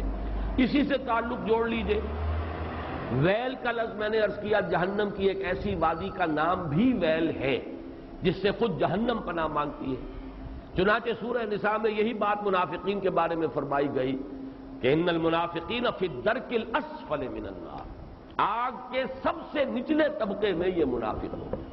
تو گویا کہ وہ مطابقت ویل کی اس حدیث کے ساتھ، اس حدیث کی اس آیہ قرآنی کے ساتھ قائم ہو گئی۔ وَيَمْنَعُونَ الْمَاعُونَ، منع کرنا کہتے ہیں روکنے کو، ایک تو منع ہے کسی کام سے منع کرنا، یہ مت کرو، ایک ہے کسی شے کو روک لینا۔ اذا مسہ الشر جزوعا واذا مسہ الخیر منوعا، جب انہیں دولت مل جاتی ہے تو اب اس کو روک روک کر رکھتے ہیں، کسی اور تک اس کا کوئی فیض نہ پہنچ جائے۔ یہ جس کو کہا ہے کہ من اعطى للہ ومنع للہ واحب للہ وابغض للہ فقد استقبل الایمان، جس نے محبت کسی سے کی تو اللہ کے لیے کی، بغض اور عداوت رکھی تو اللہ کے لیے رکھی، کسی کو کچھ دیا تو اللہ کے لیے دیا، کسی سے کچھ روکا یعنی نہیں دیا تو وہ بھی اللہ کے لیے نہیں دیا کہ اللہ کو اس کا دینا پسند نہیں ہے، تو اس شخص نے اپنے ایمان کی تکمیل کر لی۔ اللہم ربنا اجعلنا منہم، اللہم ربنا اجعلنا منہم، تو منع کے معنی روکنا کسی کو کسی کام سے بھی، اور اصلاً کسی شے کو روک لینا اور دوسروں کو نہ دینا۔ یمنعون الماعون، اور معون کا اصل لفظی مفہوم ہے حقیر سی شے، جیسے ویل للمطففین، طف بھی کہتے ہیں حقیر سی شے کو، اسی طریقے سے معون، اور اس کا ایک تو مفہوم یہ لیا گیا کہ اس سے مراد زکوٰۃ ہے۔ آپ کہیں گے زکوٰۃ حقیر کیسے ہوئی؟ زکوٰۃ چونکہ 1/40 ہے تو حقیر ہے، تھوڑا سا ہی دیا جا رہا ہے، آپ سے یہ تو نہیں کہا گیا کہ آپ اکثر و بیشتر دے دیجئے، بلکہ 40واں حصہ 100 روپے میں سے 2.5 روپے تو دے دو، بہت ہی حقیر ہے اس کی، یہ جو اس کی نسبت ہے اس کے ساتھ۔ اس اعتبار سے بعض حضرات نے اس سے مراد، چونکہ نماز کا ذکر آ گیا فویل للمصلین الذین هم عن صلاتهم ساہون الذین هم یراؤون، اور نماز کے ساتھ ہمیشہ قرآن میں زکوٰۃ کا ذکر آتا ہے، تو گویا کہ انہوں نے یہاں پر معاون سے مراد زکوٰۃ لی کہ وہ زکوٰۃ نہیں دیتے، لیکن میں سمجھتا ہوں کہ اس کو اصل کے اوپر جو ہے زیادہ اجماع جو ہے مفسرین کا، یعنی ان کی دنات، ان کی شخصیت کی اور کردار کی پستی کا یہ عالم ہے کہ جیسے مختلف تفاسیر میں کوئی کلہاڑی ہے، اب ظاہر بات ہے ایک گھر میں ہے دوسری جگہ نہیں ہے، لکڑیاں پھاڑنی ہے، مانگ لیتے ہیں، کیا اس کا گھس جاتا ہے، کوئی اور ایسی استعمال کی چیزیں، نمک ہے، کہیں سے پانی مانگ لینا ہے، آگ کسی سے لے لینی ہے، اس کے چولہے سے کوئی 2 چنگاریاں لے آئے، کوئی 2 انگارے لے آئے اپنے چولہے میں آگ جلانے کے لیے، تو ایسی چیزیں کہ جن کا لینا دینا آپس میں عام طور پر یہ کوئی ہلکی بات نہیں سمجھی جاتی کہ یہ کوئی مانگنا ہے، کوئی دستے سوال دراز کرنا ہے، تو اس کو کہتے ہیں معاون۔ تو وہ ان معاون کے اعتبار سے بھی ان کے بخل کی انتہا یہ ہے کہ اس میں بھی وہ ان کا دل جو ہے اتنا تنگ ہو چکا ہے، اس کو بھی وہ دوسروں کو عاریتاً دینے کے لیے تیار نہیں۔ یہ تو گویا کہ قریش مکہ کا، ان کے سرداروں کا اور چودھریوں کا، ان کے قائدین کا کردار ہے جو اس سورہ مبارکہ میں آ گیا۔ باقی عموم کے اعتبار سے ہمارے لیے بڑی رہنمائی ہے۔ فلسفہ آخرت سامنے آ گیا، آخرت کا انکار کرو گے تو یہ دنات اور پستی آ کر رہے گی، کوئی خیر اور نیکی اگر ہوگی بھی تو وہ ریاکاری کی ہوگی۔ اب اس پس منظر میں سورۃ الکوثر پر آئیے، گویا کہ اس تاریکی کے پس منظر میں سورج طلوع ہو رہا ہے، یہ ہے شمس ہدایت محمد الرسول اللہ صلی اللہ علیہ وسلم کا سراجم منیرا، ان کی شخصیت جو ہے انک لعلی خلق عظیم الصادق المصدوق، ان کا کیا مقام اور مرتبہ ہے۔ فرمایا انا اعطیناک الکوثر، اے نبی صلی اللہ علیہ وسلم، یہاں کاف واحد کا صیغہ ہے، خطاب اجماع ہے کہ یہاں خطاب محمد الرسول اللہ سے شخصاً ہے، جیسے سورۃ الضحیٰ شخصی گفتگو ہے اللہ کی اپنے نبی کے ساتھ، بالکل ذاتی پرسنل سرگوشی کے انداز میں۔ سورۃ الانشراح ذاتی بات ہے کہ جو ہو رہی ہے اللہ کی اور رسول کے مابین۔ اسی طریقے سے یہ سورہ مبارکہ یہ بھی بالکل خالص ذاتی سطح پر، آگے جو آئے گی سورۃ النصر وہ بھی بالکل ذاتی سطح پر ہے، خاص معاملہ، لیکن یہ کہ اس کا تعلق پھر بھی پورے معاشرے سے تھا، نظام کے بدلنے سے ہو، وہ آگے آئے گی سورت۔ یہاں تو یہ خالص ذاتی معاملہ ہے، انا اعطیناک الکوثر فصل لربک وانحر ان شانئک هو الابتر۔ اب یہاں سب سے پہلے تو لفظ کوثر کو سمجھنا ہے، یہ کثیر سے مبالغے کا صیغہ ہے، کثیر سے فعول کی وزن پر، ویسے مبالغے کے بہت سے اوزان ہیں لیکن یہ کہ ایک وزن جو ہے وہ فعول، فعل، تو یہ فعل کے وزن پر یہ مبالغے کا صیغہ ہے، کثرت انتہائی بہتات، اور اس سے مراد ہر خیر، ہر بھلائی، تمام حسنات وہ ہم نے آپ کو نہایت محتاط، نہایت کثرت کے ساتھ عطا کر دی۔ انا اعطیناک الکوثر، اب اس میں میں ذرا ذکر کرنا چاہتا ہوں اور خاص طور پہ بعد میں ذرا وضاحت بھی کروں گا کہ مولانا اصلاحی صاحب نے تو اس سورہ مبارکہ کا کوئی خاص حق ادا نہیں کیا ہے، لیکن یہ کہ مولانا مودودی صاحب نے واقعہ یہ کہ حق ادا کیا ہے، جس قدر تفصیل کے ساتھ انہوں نے جو تفاسیر میں اور مختلف اقوال ہیں انہیں جمع کیا ہے باریک بینی کے ساتھ، اس میں بہت محنت یقیناً ان کی لگی ہوگی، جس کے لیے کہ ہمیں ان کا ممنون ہونا چاہیے۔ اور ظاہر بات ہے من لم یشکر الناس لا یشکر اللہ، جو اختلاف ان سے ہے وہ اپنی جگہ پر ہے، لیکن یہ جو ان کی خدمت ہے اس کی قدر کرنا، اور اس کا اگر کوئی فیض کسی کو پہنچے اس پر شکر کرنا، ان کے لیے دعائے خیر کرنا، یہ واجب ہے۔ انہوں نے جو گنتی کی ہے کہ حضور کو کیا کیا خیر اللہ نے عطا فرمائے، اب ایک تو یہ ہے کہ اس کو عام پر جو ہے وہ ملحوظ کیا جائے، اور ایک ہے خاص روایات کے حوالے سے اس کا کیا مفہوم سامنے آتا ہے، تو وہی لغوی بات، اور پھر یہ کہ جو معصور ہے اور منقول ہے مفہوم کوثر کا، یہ دونوں میں آپ کے سامنے رکھ رہا ہوں۔ سب سے پہلی شے جو اللہ نے محمد الرسول اللہ کو کثرت سے عطا فرمائی وہ اخلاق حسنہ، اس لیے کہ دوسری ہی وحی میں فرمایا وَإِنَّكَ لَعَلَىٰ خُلُقٍ عَظِيمٍ، جس کا لوہا جو ہے وہ خود کفار قریش نے مانا الصادق الامین۔ ابو جہل بھی یہ نہیں کہہ سکا کہ محمد نے کبھی جھوٹ بولا، صاف مانا اس نے صلی اللہ علیہ وسلم کہ انہوں نے کبھی جھوٹ نہیں بولا۔ پھر یہ کہ سب سے بڑا خیر نبوت اور رسالت، نبوت رسالت رحمت ہے، اور رحمت للعالمین بنا کر محمد الرسول اللہ صلی اللہ علیہ وسلم بھیجے گئے۔ تو یہ خیر کثیر، یہ خیر جو ہے نبوت اور رحمت، یہ اپنے منطقی انتہا کو پہنچی ہے، اپنے تکمیلی مرتبے کو پہنچی ہے محمد الرسول اللہ صلی اللہ علیہ وسلم کی شخصیت مبارکہ میں۔ اس اعتبار سے یہ دوسرا پہلو۔ پھر جو تعلیمات آپ لے کر آئے، سب سے بڑی شے توحید، پھر وہ نظام توحید جس کا کہ سیاسی سطح پر اس کا نظام خلافت کا ہے، معاشیات میں اس کا نظام امانت اور کفالت کا ہے، یہ سارا نظام جو دیا یہ سب سے بڑا خیر ہے جس کی ضرورت ہے آج نوع انسانی کو۔ چنانچہ میں نے اسی کتاب میں نبی اکرم صلی اللہ علیہ وسلم کا مقصد بعثت اس میں اس پر بحث کی ہے۔ آج کی انسان کو، آج کی انسانیت کو جو انفرادی اخلاق ہیں، شخصی انسان کی انفرادی سیرت و کردار، اس کی اتنی زیادہ ضرورت نہیں ہے، اور اس میں کوئی نئی چیز نہیں تھے جو محمد لے کر آئے ہو صلی اللہ علیہ وسلم۔ صداقت، امانت، ایفاء عہد، حضرت اسماعیل کے بارے میں آیت آپ کو سنا چکا، کانا صادق الوعد، وعدے کا پورا کرنے والا، جس نے اپنی گردن رکھ دی، چلائیے ابا جان چھری چلائیے، وعدہ کیا تھا ستجدنی انشاءاللہ صابرا، اور پھر گردن ٹکا دی زمین پر، چلائیے چھری اگر آپ پروردگار کا حکم ہے۔ صداقت میں، امانت میں، زہد میں، اللہ تعالیٰ کی طرف رجوع میں، حنانا من لدنا وزکاتا وکانا تقیا، یہ حضرت یحییٰ کی شان۔ البتہ محمد الرسول اللہ صلی اللہ علیہ وسلم نے ایک طرف تو تمام ان اخلاق حسنہ کا گلدستہ اپنی شخصیت میں پیش کیا ہے۔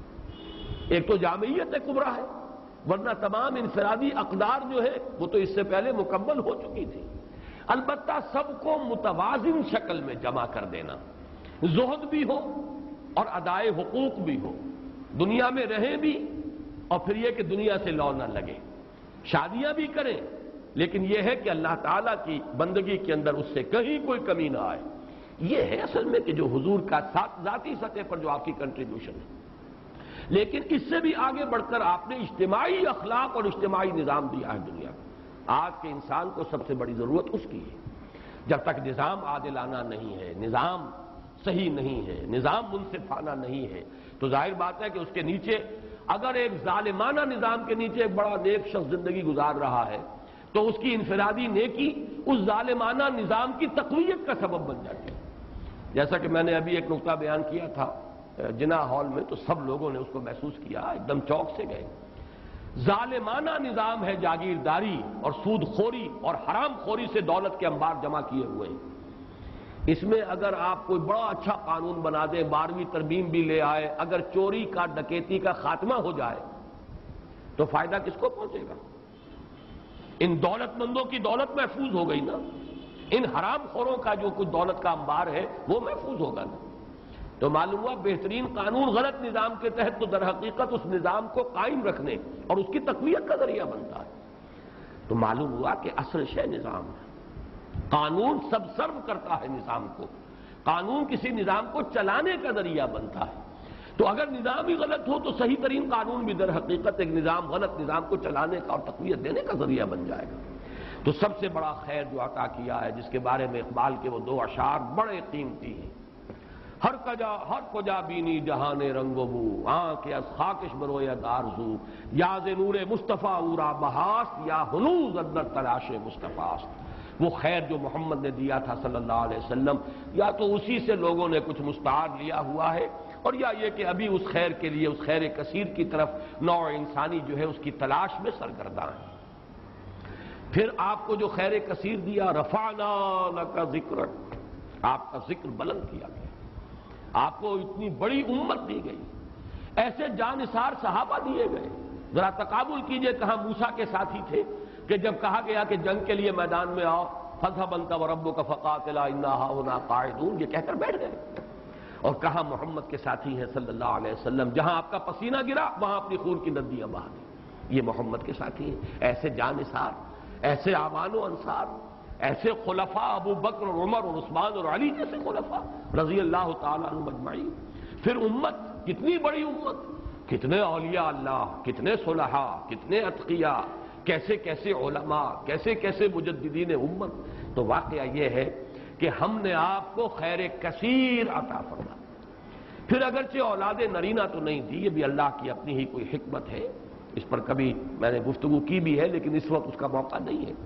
لیکن یہ کہ آپ کی صاحبزادی حضرت فاطمہ سے جو اولاد آپ کو ملی، حسنی اور حسینی سید کتنی تعداد میں آج دنیا میں موجود ہیں، ان میں کیسی کیسی شخصیتیں، حسنین، حضرت حسن، حضرت حسین رضی اللہ تعالی عنہما، پھر بڑے بڑے مجاہدین کبار ان میں اٹھے، حضرت حسن زکیہ اور حضرت زید سے لے کر خود سید احمد بریلوی رحمت اللہ علیہ، یہ کون تھے؟ انہی اسی خاندان سادات میں سے۔ تو معلوم یہ ہوا کہ جہاں تک آپ کی اولاد کا تعلق ہے، روحانی اولاد، اور پھر یہ کہ یہ اولاد جو آپ کی بیٹی سے اگرچہ حضرت فاطمہ سے چلی ہے، لیکن یہ کہ اس میں بھی کوئی کمی کا معاملہ نہیں۔ تو یہ تو 5 چیزیں وہ ہیں کہ جو اگر لفظ کوثر کو اس کے لغوی مفہوم پر رکھا جائے تو یہ 5 مفاہیم ہیں۔ اور اب آئیے اس کا ایک مفہوم وہ ہے کہ جو منقول ہے روایات سے، ایک حوض ہے یہ کوثر جو میدان حشر میں ہوگا، اور جس کے ساقی یہ کوثر ہے محمد الرسول اللہ صلی اللہ علیہ وسلم۔ امت وہاں پہنچے گی، العطش العطش جب سب پکار رہے ہوں گے تو صرف امت محمد صلی اللہ علیہ وسلم کو وہاں سے سیرابی عطا ہوگی اور حضور ہوں گے ساقی کوثر۔ دوسری روایات میں یہ آتا ہے کہ یہ جنت کی نہر ہے کوثر، اور معلوم یہ ہوتا ہے کہ اسی نہر کا پانی ہے کہ جو میدان حشر کے اندر اس حوض کے اندر جمع ہوگا۔ اس میں مولانا مودودی صاحب نے اپنی اس تفہیم میں بڑی تفصیل سے وہ روایات درج کی ہے، میں صرف چند ان میں سے آپ کو سنا رہا ہوں۔ مسلم شریف کی روایت ہے کوثر کے بارے میں حضور نے فرمایا ہوا حوض ترد علیہ امتی یوم القیامہ، وہ ایک حوض ہے جس پر میری امت آ کر اترے گی۔ ورد یرد، وارد جو گھاٹ پر اترتا ہے پانی پینے کے لیے، اس کے لیے یہ لفظ آتا ہے، میری امت اس گھاٹ پر آ کر سیراب ہوگی۔ بخاری کی روایت ہے انا فرطکم علی الحوض، اے مسلمانوں میں تم سے پہلے پہنچا ہوا ہوں گا حوض پر، گویا کہ وہاں میں ساقی کا فریضہ سر انجام دوں گا، میں میزبان ہوں گا حوض کوثر پر، اور وہاں تمہارا انتظار کروں گا، تمہارا استقبال کروں گا۔ انا فرطکم، یہ وہی لفظ ہے کہ جو کم سن بچے فوت ہو جاتے ہیں تو ان کی دعائے جنازہ میں یہ لفظ پڑھا جاتا ہے اللہم اجعلہ لنا فرطا واجعلہ لنا اجرا وذخرا، یہ ہم سے آگے جا رہے ہیں، ہم نے جو بھی ان کی خدمت کی ہے پروردگار اس کو آخرت میں ہمارے لیے ذخیرہ بنا دے۔ اسی طریقے سے بخاری کی ایک روایت اور بھی ہے انا فرطکم علی الحوض وانا شہید علیکم وانی واللہ لانظر الی حوضی الان، میں تم سے پہلے پہنچ جاؤں گا حوض کوثر پر اور وہاں تمہارا استقبال کروں گا، اور پھر میں تمہاری گواہی دوں گا، تم پر گواہ ہوں گا اس حوض کوثر پر، اور خدا کی قسم میں اپنی آنکھوں سے اس حوض کو اس وقت بھی دیکھ رہا ہوں۔ یعنی دنیا میں رہتے ہوئے بھی محمد الرسول اللہ صلی اللہ علیہ وسلم کو جنت کا مشاہدہ، جیسے ایک موقع پر ہوا کہ ایک نماز کے دوران آپ کا ہاتھ بے ساختہ جو ہے آگے بڑھ گیا، ایک مرتبہ بے ساختہ آپ پیچھے کو ہٹے جیسے کسی شے سے دہشت ہو گئی ہو، خوف ہو۔ جب لوگ صحابہ نے پوچھا حضور کیا یہ اس نماز کا خاصہ ہے، یہ بھی اس کا کوئی جز ہے؟ آپ نے فرمایا نہیں، میرے سامنے جنت لے آئی گئی تھی اور بے اختیار میرا ہاتھ بڑھ گیا کہ میں اس کا کوئی خوشہ توڑ لوں تاکہ تمہیں دوں وہ جنت کا میوہ، اور میرے سامنے دوزخ لے آئی گئی اور اس کا بھبکا جو تھا، اس کی حرارت، اس کی وجہ سے مجھے پیچھے ہٹنا پڑا۔ تو دنیا میں مشاہدہ کرایا جاتا تھا، اس لیے حضور نے فرمایا وَإِنِّي وَاللَّهِ لَأَنظُرُ إِلَىٰ حَوْضِي الْآن، میں اس وقت بھی اپنے اس حوض کو دیکھ رہا ہوں۔ البتہ ایک حدیث اور بھی ہے، یہ تو حدیثیں جو ہے بڑی میٹھی میٹھی ہیں، ہم امتی ہیں اللہ کے رسول کے اور ہم پہنچیں گے اور ہمیں حضور جو ہے اس حوض سے پلائیں گے، وہ آپ ہمارے ساقی ہوں گے، آپ میزبان ہوں گے، ہم مہمان ہوں گے۔ لیکن یہ کہ ایک اور حدیث سن لیجئے تو شاید یہ ساری خوشی جو ہے ختم ہو جائے گی۔ امتی سے مراد کیا ہے؟ وہ نہیں کہ جو نسلاً مسلمان ہیں، مسلمانوں کے گھر پیدا ہو گیا، آج کا مسلمان نہیں، حضور کے زمانے کا مسلمان بھی اگر وہ اس معیار پر پورا نہیں اترتا والعصر ان الانسان لفی خسر الا الذین آمنوا وعملوا الصالحات وتواصوا بالحق وتواصوا بالصبر، تو حضور کا امتی نہیں ہے۔ چنانچہ یہ روایت ابن ماجہ کی ہے اور کہا یہ جاتا ہے کہ یہ الفاظ آپ نے یوم عرفہ کا جو خطبہ ہے اس میں ارشاد فرمائے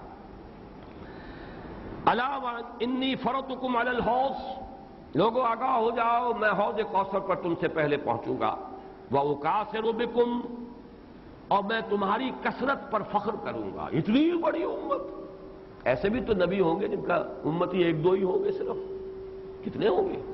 حضرت نوح علیہ السلام کے کتنے امتی ہوں گے؟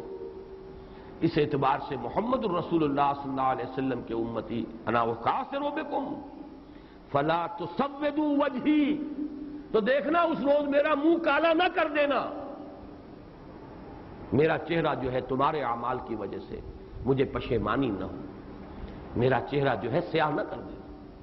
یہ صدمے اور رنج سے جو چہرہ سیاہ ہو جاتا ہے، جو قرآن مجید میں آیا یوم تبیض وجوہ وتسود وجوہ، جس دن بہت سے چہرے بہت سے روشن ہوں گے، تر و تازہ ہوں گے، تابناک، اور بہت سے چہروں پر سیاہی تھپی ہوئی ہوگی۔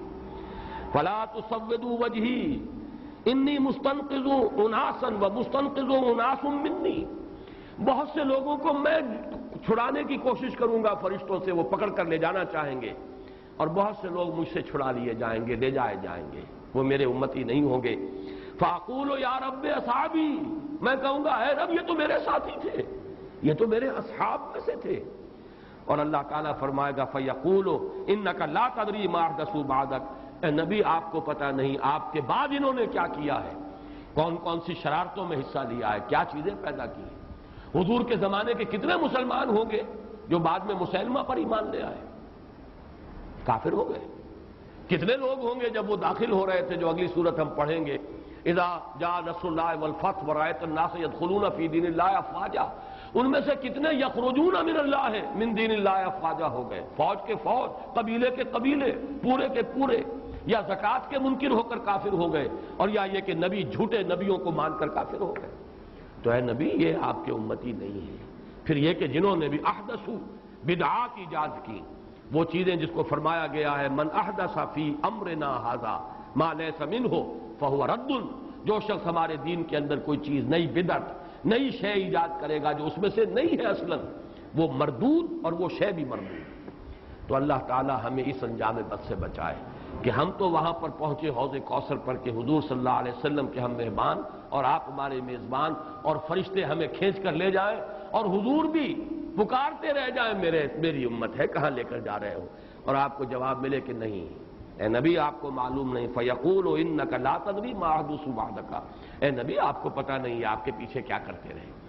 اس سے ان لوگوں کے خیال کی بھی نفی ہو جانی چاہیے جو سمجھتے ہیں کہ ہر شے جو ہے بعد میں جو ہوئی ہے وہ حضور کے علم میں ہے، ورنہ تو یہ الفاظ کہتے ہیں آپ کو پتہ نہیں انہوں نے آپ کے بعد کیا کیا ہے۔ جو بھی اللہ بتاتا ہے، جو چیز پہنچانا چاہتا ہے پہنچتی ہے۔ جیسے آپ کی حیات دنیاوی کے دوران بھی جو اللہ علم دیتا تھا آپ کو علم ہو جاتا تھا، جو اللہ تعالیٰ کی طرف سے نہیں دیا گیا تو اس معاملے میں آپ بشر ہیں، انسان ہیں، بات آپ کو معلوم نہیں۔ بعد میں بھی جو چیزیں اللہ اب بھی عالم برزخ میں محمد الرسول اللہ کا جو بھی مقام ہے، جو کچھ اللہ پیش کرتا ہے پہنچاتا ہے، پہنچتی ہے بات۔ لیکن جو اللہ نہیں پہنچاتا حضور کے پاس اپنا کوئی اختیار نہیں ہے کہ وہ ان تمام چیزوں کو جان لے، ورنہ یہ الفاظ جو ہے کہ آپ کو نہیں معلوم انک لا تدری ما احدثوا بعدک، اپنے زمانے کے لوگوں کا بھی جو بعد میں حشر ہوا وہ اس حدیث کی روح سے ثابت ہو رہا ہے کہ حضور کو بتایا جائے گا کہ آپ کو معلوم نہیں، آپ دھوکہ نہ کھائیں کہ یہ آپ کے زمانے میں ایمان لے آئے تھے لہذا آپ کے صحابی ہیں، بعد میں جو کچھ انہوں نے کیا ہے وہ آپ کو معلوم نہیں۔ بہرحال یہ ہے حوض کوثر اور وہ نہر کوثر جو حضور کو عطا فرمائی گئی۔ ان میں بعض روایات میں آتا ہے خاص طور پر کہ اس کی لمبائی اتنی ہوگی جتنی ایلات جو یہ بندرگاہ ہے جس سے کہ سن 67 کی جنگ شروع ہوئی تھی، بلاکیٹ کر دیا تھا صدر ناصر نے، تو سن 67 کی عرب اسرائیل جنگ شروع ہوئی۔ یہ خلیج ایلا کے بالکل ٹپ کے اوپر جا کر بحر احمر جو ہے ریڈ سی اوپر جا کر تقسیم ہو جاتا ہے دو کھاڑیاں، ایک خلیج سویس ہے مغرب کی طرف جا رہی ہے، شمال مغرب کی طرف، ایک ہے یہ خلیج عقبہ اور یہ ہے در حقیقت جو کہ شمال مشرق کی طرف جا رہی ہے۔ اس کے ٹپ پر یہ ایلا، اور یہی وہ جگہ ہے جہاں پر کہ وہ یہود کا وہ قبیلہ آباد تھا جنہوں نے کہ شریعت کا مذاق اڑایا تھا اور پھر انہیں بندر بنا دیا گیا تھا۔ یہاں سے لے کر عدن تک یعنی کل بحیرہ احمر جو ہے ریڈ سی اس کی لمبائی اس حوض کی لمبائی ہوگی، اور فرمایا آپ نے کہ ایلا سے لے کر جحفہ تک یہ جدے اور رابغ کے درمیان ایک بندرگاہ ہے، اتنی اس کی چوڑائی ہوگی تقریباً نصف۔ اس سے بعض لوگوں نے خیال کیا ہے کہ شاید یہ بحر احمر جو ہے اسی کو اس حوض کی شکل دے دی جائے، اور اس لیے یہ چیز جڑتی ہے کہ بعض روایات سے معلوم ہوتا ہے میدان حشر در حقیقت یہی میدان عرفات ہے، ہر سال اسی کا گویا کہ ریہرسل ہوتا ہے، جیسے کفن کی دو چادریں ہماری ہوں گی ویسے ہی دو چادریں لے کر آدمی میدان عرفات کے اندر حاضر ہوتا ہے، اور اس کو کھینچ دیا جائے گا، وَإِذَا الْأَرْضُ مُدَّتْ، اس کو کھینچا جائے گا، اسی سے جگہ سے وہ کھینچایا جائے گا اور وہ بن جائے گا میدان حشر۔ اور ظاہر بات ہے کہ پھر اسی حشر میں یہ حوض کوثر ہو سکتا ہے کہ بحر قلزم ہی کو اللہ تعالیٰ اس وقت وہ شکل دے دے، اس کا پانی انتہائی شیریں ہوگا، شہد سے زیادہ میٹھا، دودھ سے یا چاندی سے زیادہ سفید، اور اس کا جو پھر حوض کے جو تہ کے اندر کنکر پڑے ہوں گے وہ سچے موتی ہوں گے اور زمرد ہوں گے اور قیمتی پتھر ہوں گے۔ یہ اس حوض کی شان ہے۔ اللہ تعالی ہمیں اس حوض پر پہنچائے اور محمد الرسول اللہ صلی اللہ علیہ وسلم کے دستے مبارک سے ہماری وہ جو اس وقت کی تشنگی ہوگی اسے سیرابی عطا فرمائے۔ انا اعطیناک الکوثر، میں نے لفظ کوثر کے ضمن میں دونوں باتیں عرض کر دی، اس کو لغوی اصل پر رکھیے تو وہ سب کوثر ہے، ساری خیرات و حسنات جو اللہ نے عطا فرمائی، اور ان روایات کی روح سے پھر یہ کوثر ہے۔ مولانا فراہی رحمۃ اللہ علیہ نے یہ کہا ہے کہ یہ اصل میں خود بیت اللہ جو ہے یہی کوثر ہے، اس کے گرد جو ہے پیاسے جمع ہوتے ہیں، حاجی طواف کرتے ہیں۔ بہرحال یہ بھی ایک وجدانی قسم کی تعبیر ہے اور اس کے اندر بھی کوئی غلط بات نہیں ہو سکتی، اس لیے کہ جب میدان حشر عرفات ہی کو کھینچ کر بنایا جائے گا تو یہ جو کالے پتھروں کا گھر جو ہے اس کی بھی اصل شان اس وقت ظاہر ہوگی۔ یہ بھی تو زمین پر بیت المعمور کی اصل میں علامت ہے، جو 7ویں آسمان پر والبیت المعمور، وہ بیت المعمور کی کا یہ سمبل ہے اس زمین کے اوپر جو مادی شکل میں ہمارے سامنے موجود ہے، تو اس تعبیر میں بھی کوئی بات حرج والی نہیں۔ انا اعطیناک الکوثر فصل لربک وانحر، بس اے نبی صلی اللہ علیہ وسلم آپ اپنے رب کے لیے نماز پڑھیے۔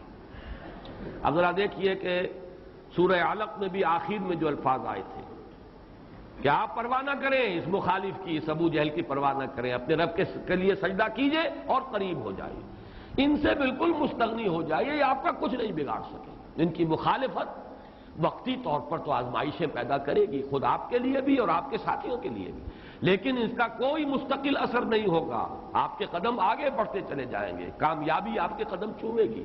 آپ کا یہ دین جو ہے جو اللہ نے آپ کو دے کر بھیجا ہے، یہ دین غالب ہوگا، اس کو غلبہ حاصل ہوگا، آپ کی امت کے لیے دنیا میں خیرات و برکات کے جو ہے خزانے کھول دیے جائیں گے۔ بس اپنے رب کے لیے نماز پڑھیے۔ اب یہ یہاں پر مراد نماز سے وہ نماز ہے جو حضور کو عطا ہوئی اور جو حضور کی وساطت سے ہمیں عطا، یہ وہ نماز ہے جس کا نظام ہے یہ 5 وقتہ نماز، یہ تو فرض ہے، اور 3 اوقات اور ہیں جن میں نوافل ہیں، پھر ہر فرض نماز کے ساتھ بھی فرضوں کے ساتھ اس کے رواتب جن کو کہا جاتا ہے، یہ نظام ہر نماز کی رکعت کی ایک ترتیب ہے، اس کے ارکان ہیں، یہ تمام اس کے اوقات ہیں، ان کی پابندی، اس کے قوانین، قواعد و ضوابط کا پورا لحاظ رکھتے ہوئے یہ ہے فصل لربک، اپنے رب کے لیے نماز پڑھیے، وانحر، اور اونٹ جو ہے نہر کیجئے، اللہ کی راہ میں قربانی کرتے رہیے۔ اس دونوں الفاظ کو جوڑ کر ایک نتیجہ نکالا ہے بعض حضرات نے کہ اس سے مراد خاص طور پر بقرعید کی نماز اور اس کے بعد جو نہر کیا جاتا ہے، آ کر قربانی دی جاتی ہے، تو یہ اس سے مراد ہے، لیکن یہ بھی میں سمجھتا ہوں کہ صرف ایک ذوقی سی بات ہے، ورنہ جو پس منظر ہے بالکل ابتدائی زمانے کی یہ صورتیں ہیں، اس وقت نہ بقرعید تھی، البتہ یہ چیزیں موجود تھیں، نماز آپ کو دے دی گئی اسی وقت، اور ظاہر بات ہے کہ جب تک آپ مکے میں رہے یقیناً آپ ہر سال حج کرتے رہے، کیسے ممکن ہے کہ آپ حج نہ کرتے؟ جب اسی کعبے کا طواف کر رہے تھے جس میں 360 بت تھے، وہیں کھڑے ہو کر نماز پڑھتے تھے اور سجدہ کرتے تھے جہاں دائیں بائیں بت رکھے تھے، تو حج کے معاملے میں تو ایسی کوئی شے تھی بھی نہیں۔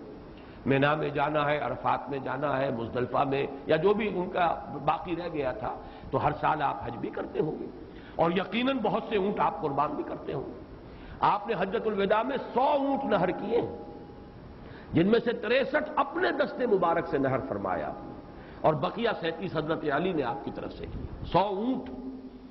تو اس سے اندازہ کیجئے کہ جو ابتدائی دور ہے، یہ صورتیں جب نازل ہو رہی ہیں، اس وقت تو حضور کی جو ہے مالی حالت بھی بہت اچھی تھی، حضرت خدیجہ متمول ترین خاتون عرب کی، وہ آپ کے حوالہ عقد میں تھی، اس اعتبار سے یقیناً اس وقت بھی آپ نہر کرتے ہوں گے، اور نہر جیسا کہ میں بیان کر چکا ہوں، اس دور میں غریبوں کو کھانا کھلانا، گوشت کا بانٹ دینا، وہ یہ در حقیقت ان کے ہاں سخاوت کا سب سے بڑا مظہر تھا۔ فصل لربک وانحر، تو اے نبی آپ کو شکرانے میں وہ سارا خیر کثیر جو آپ کو عطا ہوا ہے، اسی لیے دیکھیے وہ نماز تہجد جب آپ پڑھتے تھے اور اتنی طویل رکعتیں پڑھتے تھے کہ آپ کے پاؤں متورم ہو جاتے تھے، تو لوگوں نے کہا حضور آپ اپنے اوپر اتنا تشدد کیوں کر رہے ہیں؟ آپ کے تو اول تو کوئی گناہ ہے نہیں، کوئی آپ کے مقام کے اعتبار سے اگر کسی شے کو کہا جائے کہ کوئی فروگزاشت ہے تو اللہ تعالیٰ اس کی بھی معافی کا اعلان کر چکا، تو پھر آپ کیوں مشقت جھیلتے ہیں؟ تو جواب آپ کا کیا تھا؟ افلا اکون عبدا شکورا، تو کیا میں اپنے رب کا ایک شکر گزار بندہ نہ بنوں؟ میری یہ نماز شکرانے کی نماز ہے، میں اپنے رب کا شکر ادا کر رہا ہوں، اس نے جو مجھے خیر کثیر عطا فرمایا، اب جس درجے کا وہ خیر کثیر ہے اسی درجے کا شکر مجھے اپنی امکانی حد تک ادا کرنا ہے۔ تو فصل لربک وانحر یہاں شکرانے کے طور پر ہے، انا اعطیناک الکوثر فصل لربک وانحر ان شانئک هو الابتر، یقیناً جو آپ کا دشمن ہے وہی ابتر ہے۔ اس ابتر کے لفظ کی مجھے وضاحت کرنی ہوگی، شنا شین نون اور حمزہ آتا دشمنی کے لیے، ولا یجرمنکم شنآن قوم علی الا تعدلوا اعدلوا هو اقرب للتقوی، کسی دشمنی کسی قوم کی تمہیں آمادہ نہ کر دے کہ تم عدل سے راستہ جو ہے اپنا بدل لو اور دستکش ہو جاؤ، عدل پر رہو، چاہے تمہارا دشمن ہے اس کے ساتھ بھی انصاف کرو۔ تو یہ شان یہ ہے، اس کے معنی دشمن، ان شانئک هو الابتر، یقیناً آپ کا دشمن ہی ابتر ہے، ابتر کے معنی کیا ہے؟ با تا را کا مادہ آتا ہے بطر، کسی شے سے کٹ جانا. خاص طور پر ایک درخت ہے، اس کی شاخ کٹ گئی، علیحدہ ہو گئی، شاخ بریدہ. ظاہر بات ہے اب اس کے لیے زندگی نہیں ہے. جب تک درخت سے جڑی ہوئی تھی اس کے لیے تر و تازگی تھی، وہ بڑھے گی، اس پر پھل بھی آتا اگر وہ آم کا درخت تھا. اب جب کٹ گئی تو اب وہ سوکھے گی، ختم ہو جائے گی، اس کے لیے کوئی تر و تازگی نہیں ہے، اس کا کوئی شاندار مستقبل نہیں ہے. تو یہ کسی شے سے کٹ جانا، اسی معنی میں قوم سے کٹ جانا، علیحدہ ہو جانا، تنہا رہ جانا. لا تجعلنی فردن، مجھے اکیلا نہ بنا دے. تو یہ جو آتا ہے کہ میں اکیلا نہ رہ جاؤں، اس کے لیے بھی یہ لفظ آتا ہے. اور پھر جس کا ذکر یا جس کا سلسلہ منقطع ہو جائے، جس کے ہاں اولاد نہ ہو، اب نام اس کا کہاں رہے گا، ختم ہو جائے گا. اولاد نہیں ہے وہ بھی ابتر ہے، گویا کہ اس کا ذکر باقی رکھنے والا کوئی نہیں رہا، اس کا نام نہیں رہے گا دنیا میں، اس لیے کہ اولاد نہیں، خاص طور پر اولاد نرینہ.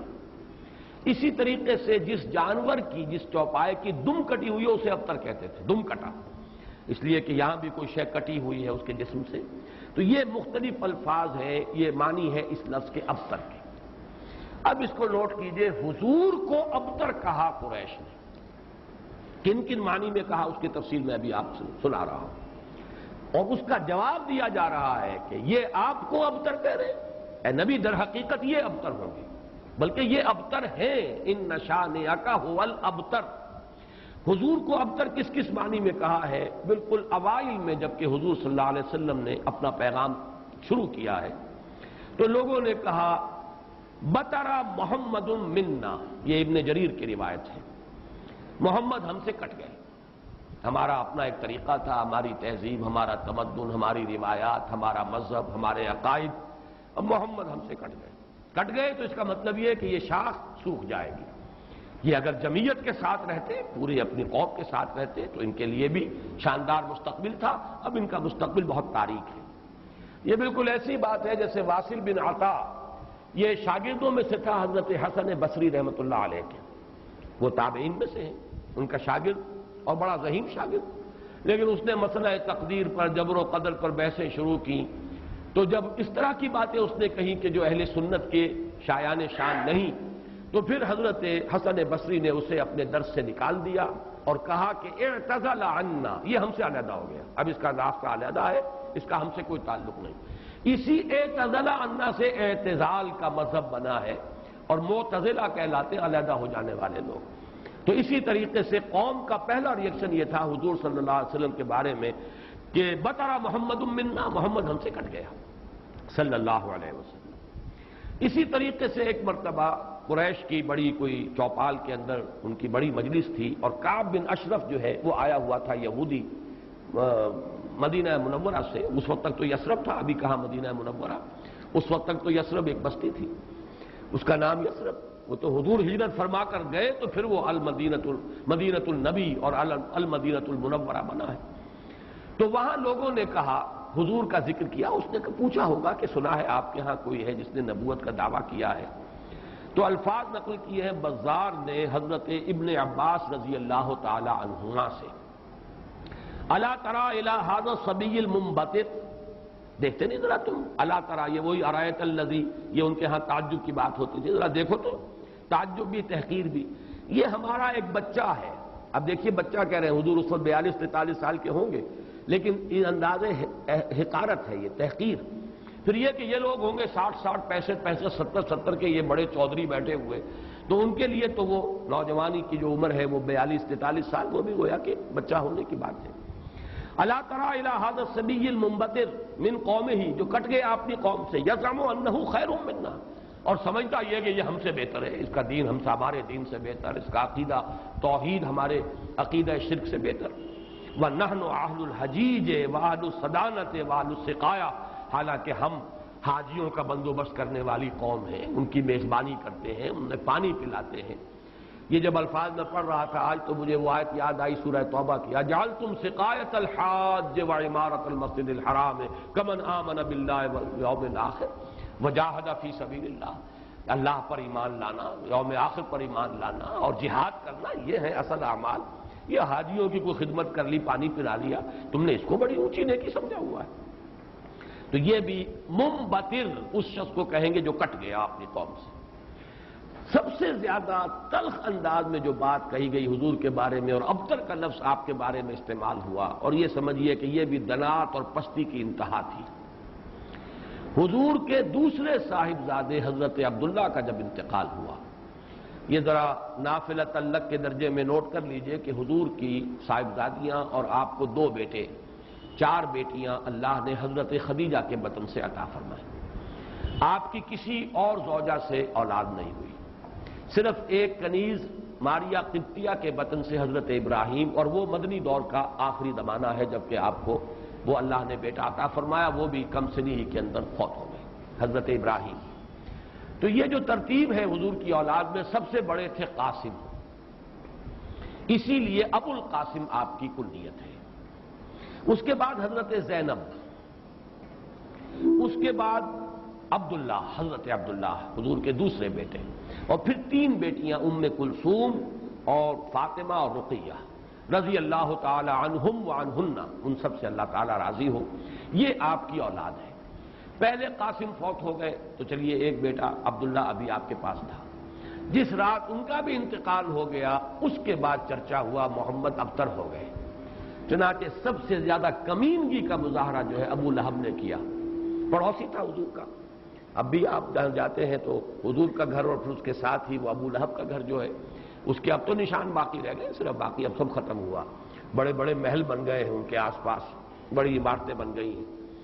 ابو لہب دوڑا دوڑا گیا ہے اسی شب، ادھر انتقال ہوا ہے عبداللہ کا، اور وہ دوڑا ہوا گیا اور اس نے جا کے خوشخبری دی، بطر محمد اللیلہ، آج کی رات محمد کی جڑ کٹ گئی، محمد ابتر ہو گیا صلی اللہ علیہ وسلم۔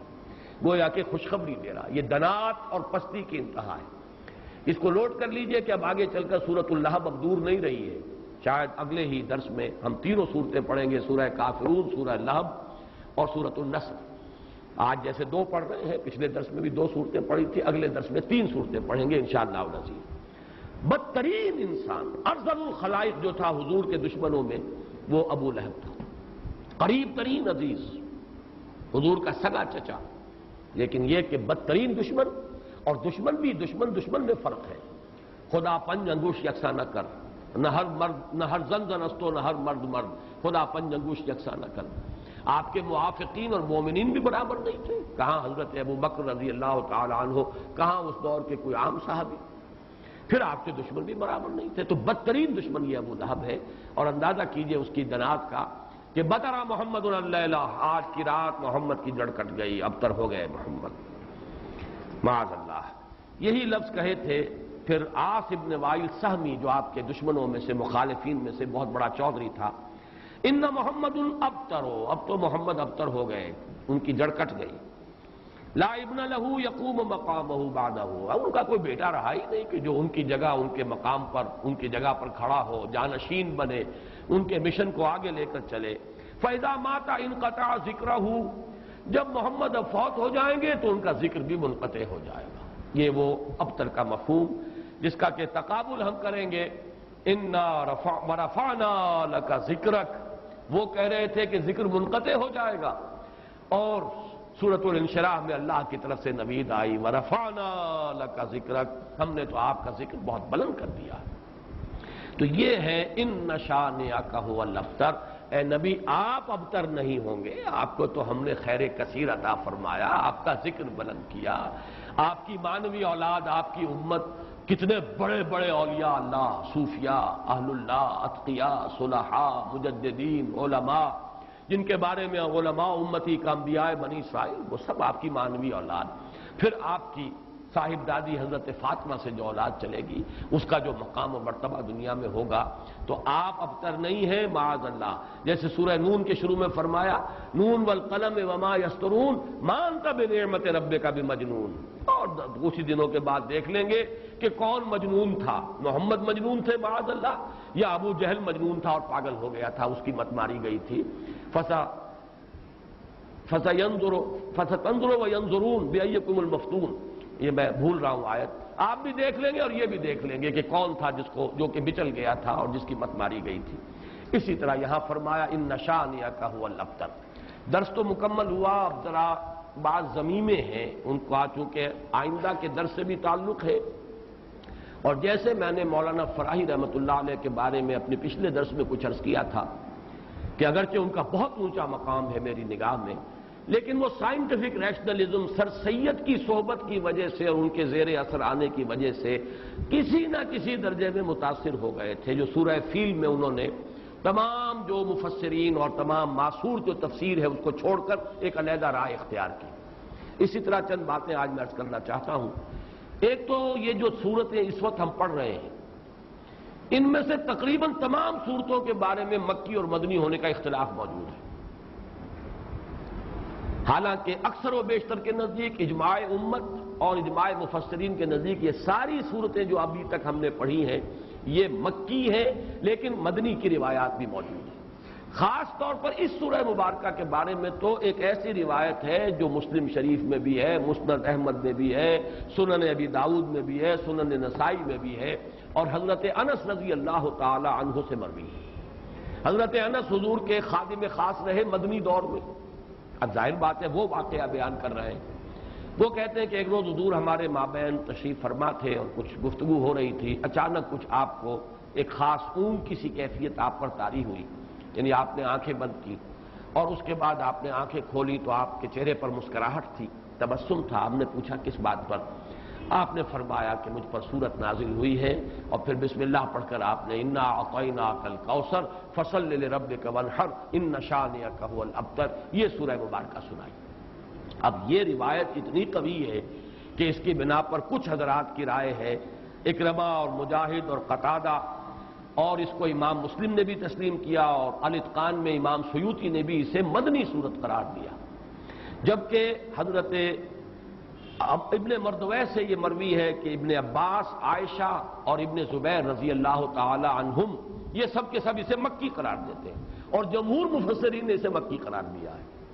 میں نے خاص طور پر آج بات اس لیے بیان کی ہے کہ ان چھوٹی صورتوں کے بارے میں اکثر و بیشتر کے بارے میں اختلاف ہے، نمبر ایک۔ نمبر دو یہ کہ اصل میں اس میں جو تعویل ہو جاتی ہے، اور بہت سی صورتوں کے بارے میں کہا گیا یہ 2 دفعہ نازل ہوئی، سورہ اخلاص مکے میں بھی نازل ہوئی، مدینے میں بھی نازل ہوئی، فلاں سورت مکے میں بھی نازل ہوئی، مدینے میں بھی نازل ہوئی۔ یہ دو دفعہ کے نزول کا مطلب کیا ہے؟ ہوتا یہ تھا کہ قرآن مجید ظاہر بات ہے کہ اس طریقے سے مصحف کی شکل میں تو موجود تھا ہی نہیں، کسی کچھ صورتیں یاد ہیں، کسی کو کچھ صورتیں یاد ہیں، ابھی پورا قرآن نازل بھی نہیں ہوا۔ یہ تو یوں سمجھیے کہ مدنی کے دور کے بھی انتہا پر جا کر پورا قرآن بنے گا، تو وہ اتنا چرچا نہیں تھا لوگوں کے مابین۔ اور وہ صورتیں کہ جو مکی دور میں نازل ہوئی تھیں، جب وہ حالات و واقعات ایسے ہوتے تھے مدنی دور میں بھی کہ جن پر ان صورتوں کے مضامین کا انطباق ہوتا تھا، تو حضور اس وقت جب پڑھتے تھے تو لوگ یہ سمجھتے تھے یہ ابھی نازل ہوئی، حالانکہ وہ اصل میں مکے کے دور میں نازل ہو چکی۔ لیکن یہ کہ جیسے کہ انطباق ایسا ہو جاتا ہے، وہ واقعہ بہت ہی مشہور ہے کہ سورہ آل عمران میں وہ آیت موجود ہے وما محمد الا رسول قد خلت من قبلہ الرسل افئن مات او قتل انقلبتم علی اعقابکم۔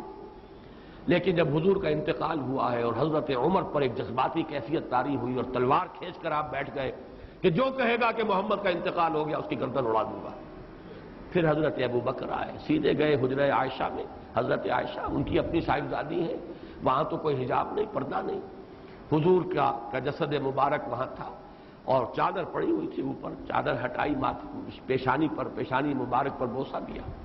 آپ نے وہاں الفاظ بھی کہے کہ اللہ آپ پر 2 موتیں جمع نہیں کہے گا، بس یہ موت تھی جو آ گئی، اب تو حیات ہی حیات اور حیات طیبہ ہے۔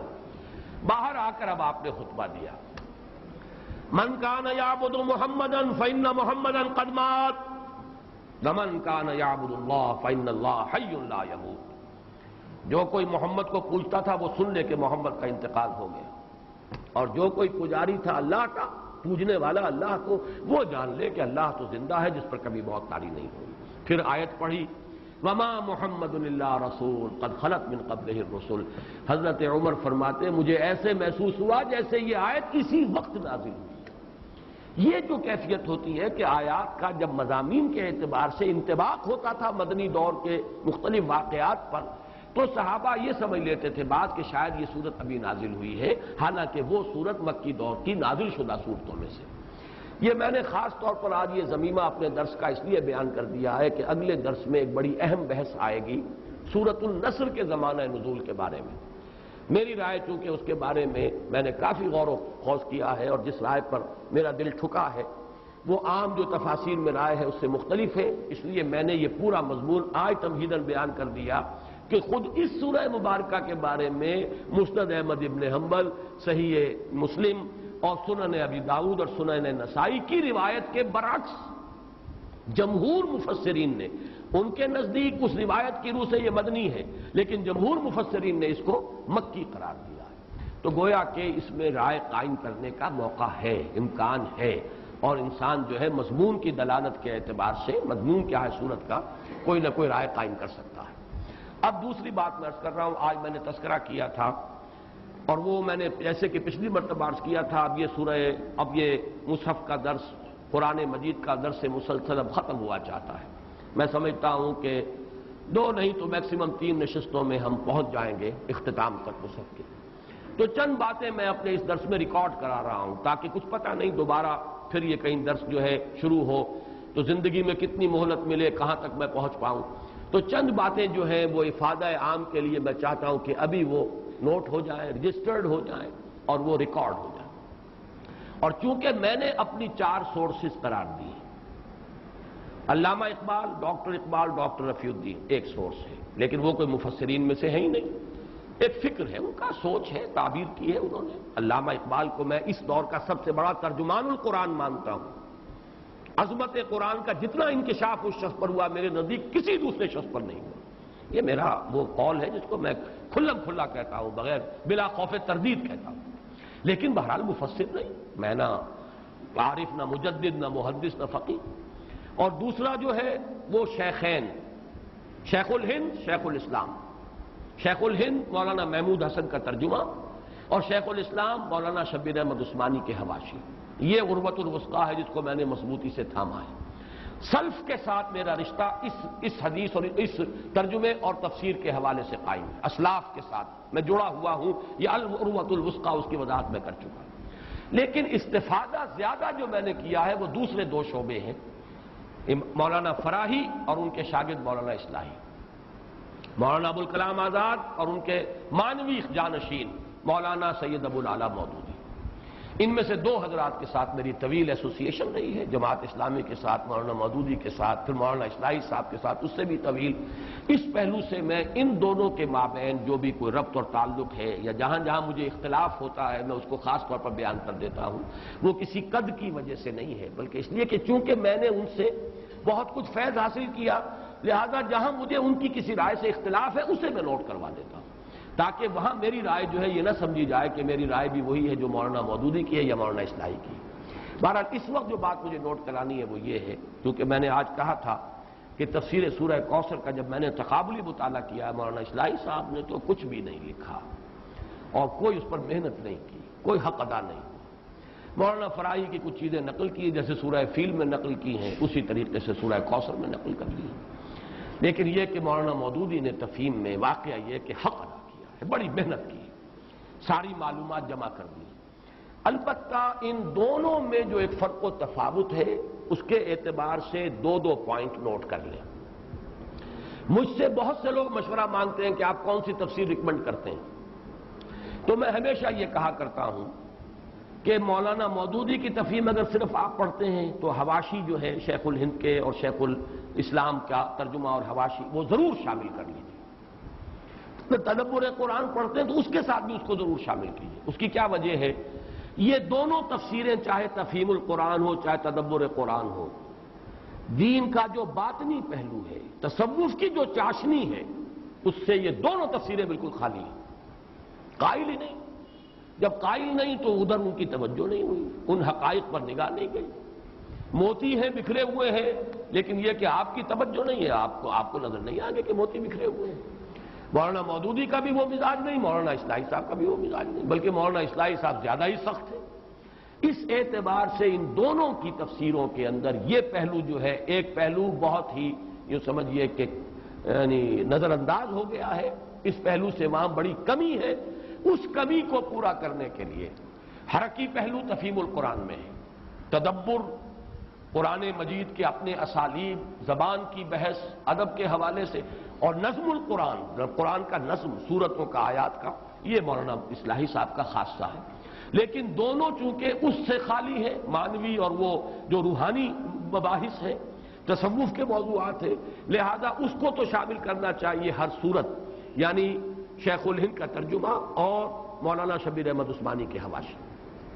باقی ان دونوں کا تفہیم کا اور تدبر کے تقابل میں ایک بات نوٹ کر لیجئے، تفہیم مولانا نے لکھنی شروع کی تھی جبکہ ابھی 40 برس کے بھی نہیں تھے۔ یہ فروری سن 42 میں لکھنی شروع کی ہے جبکہ 38-39 برس کی عمر تھی، سن 3 میں پیدائش، تکمیل ہوئی ہے جون سن 72 میں، انتقال سن 1979 میں ہوا ہے۔ یعنی یہ ان کی یوں سمجھئے کہ میچورٹی کا دور ہے پورا کا پورا، لیکن یہ کہ شروع میں تفہیم بہت مختصر ہے، 7.5 پارے ایک جلد میں آ گئے، حواشی بہت ہی مختصر، کوئی گہرائی نہیں، کوئی تفصیل نہیں، کوئی شدید محنت نہیں۔ البتہ جیسے جیسے آگے بڑھے ہیں جوہر کھلے ہیں، تاریخی پس منظر ہر صورت کا بہت خوبصورت بیان کیا ہے۔ پھر یہ کہ اقوال جو ہے ہمارے اسلاف کے، انہیں جمع کرنے کی بڑی محنت کی ہے۔ چنانچہ آپ دیکھیں گے کہ یہ آخری جلد جو ہے میرے نزدیک تفہیم کی آخری جلد سب سے زیادہ قیمتی ہے۔ اس کے برعکس معاملہ اصلاحی صاحب کا ہے۔ اصلاحی صاحب نے سن 58 میں شروع کی تدبر قرآن، جبکہ ان کی عمر اس وقت 54 برس کی تھی، ختم کی ہے سن 1980 میں جبکہ 76 برس کے ہو چکے تھے۔ ان کے ہاں آپ کو یہ نظر آئے گا پہلی جلد ان کا ماسٹر پیس ان کا جو ہے پہلی جلد ہے، اور پہلی جلد جو ہے یوں سمجھ لیجئے کہ تقریباً 10 سال میں لکھی ہے۔ بعد میں معلوم ہوا ہے کہ وہ جلدی کے اندر اور وہ محنت نہیں کر سکے ہیں۔ پھر جیسا کہ آخری صورت کی جو آخری پارے کی صورتوں میں آ کر تو مجھے شدید مایوسی ہوئی، جو وہ پہلو ہے مستقل تصوف کے اور باطنی اور ایمانی حقائق، وہ تو خیر پورے ہی اس تدبر قرآن کے پورے سلسلے کے اندر وہ ڈیفیشنسی ہے، لیکن آخری جلد پر آ کر تو مجھے بہت مایوسی ہوئی ہے۔ معلوم ہوتا ہے بس تیزی سے مکمل کرنے کا اور اس کے اندر کوئی جو محنت جو ہے اس کا مادہ مجھے نظر نہیں آتا۔ تو یہ میرا تجزیہ ہے ان دونوں کا، میں دونوں سے مستفید ہوتا ہوں، کسی شے میں بھی لکیر کا فقیر نہیں ہوں۔ حرکت، اقامت دین کی جد و جہد، انقلابی ایک عمل اور اس کا پروسیس، اس کا تاریخی پس منظر، یہ تفہیم کا خاص پہلو ہے۔ اور خود جیسے کہ کوئی مائکروسکوپ فوکس کر دی جائے گہرائی میں قرآن مجید کے اترنے کے لیے، یہ اس کا نظم کلام اور یہ جو بھی اس کا ربط ہے، اس کے اعتبار سے مولانا فراہی اور مولانا اصلاحی صاحب کا بہت اونچا مقام ہے۔ باقی میں نے عرض کر دیا دونوں تفسیریں ڈیفیشنٹ ہیں ان موضوعات کے اعتبار سے جن کا عنوان تصوف ہے، جو میرے نزدیک ایمان ہی کی بلند ترین چوٹی کا نام ہے احسان، ان تعبد اللہ کانک تراہ فإن لم تکن تراہ فإنہ یراک، اس سے یہ دونوں بے بہرا ہیں۔ باقی دونوں کا تقابل کیا جائے تو مولانا اصلاحی کا ماسٹر پیس ان کی پہلی جلد ہے اور مولانا مودودی کا ماسٹر پیس ان کی آخری جلد ہے، اور ان کے ہاں جوہر کھلتے چلے گئے۔ اور یہاں یہ ہے کہ بڑھاپے کے آثار جو ہے وہ اتنے طاری ہوئے شاید کہ پھر میں تفصیل سے عرض کر چکا ہوں پہلے بھی کہ بعض جگہوں پر تو وَنُنَكِّسُ فِي الْخَلْقِ والی بات جو ہے وَمَن نُعَمِّرْهُ نُنَكِّسُ فِي الْخَلْقِ، اس کا معاملہ بھی ہو گیا ہے۔ بہرحال جس کو بھی اردو زبان کی تفسیروں سے استفادہ کرنا ہو، میرے نزدیک تفہیم بھی اس کے لیے لا بد منہ ہے، تدبر قرآن بھی اگر وہ زیادہ گہرائی میں جانا چاہتا ہے بہت مفید ہے، لیکن ان دونوں کے ساتھ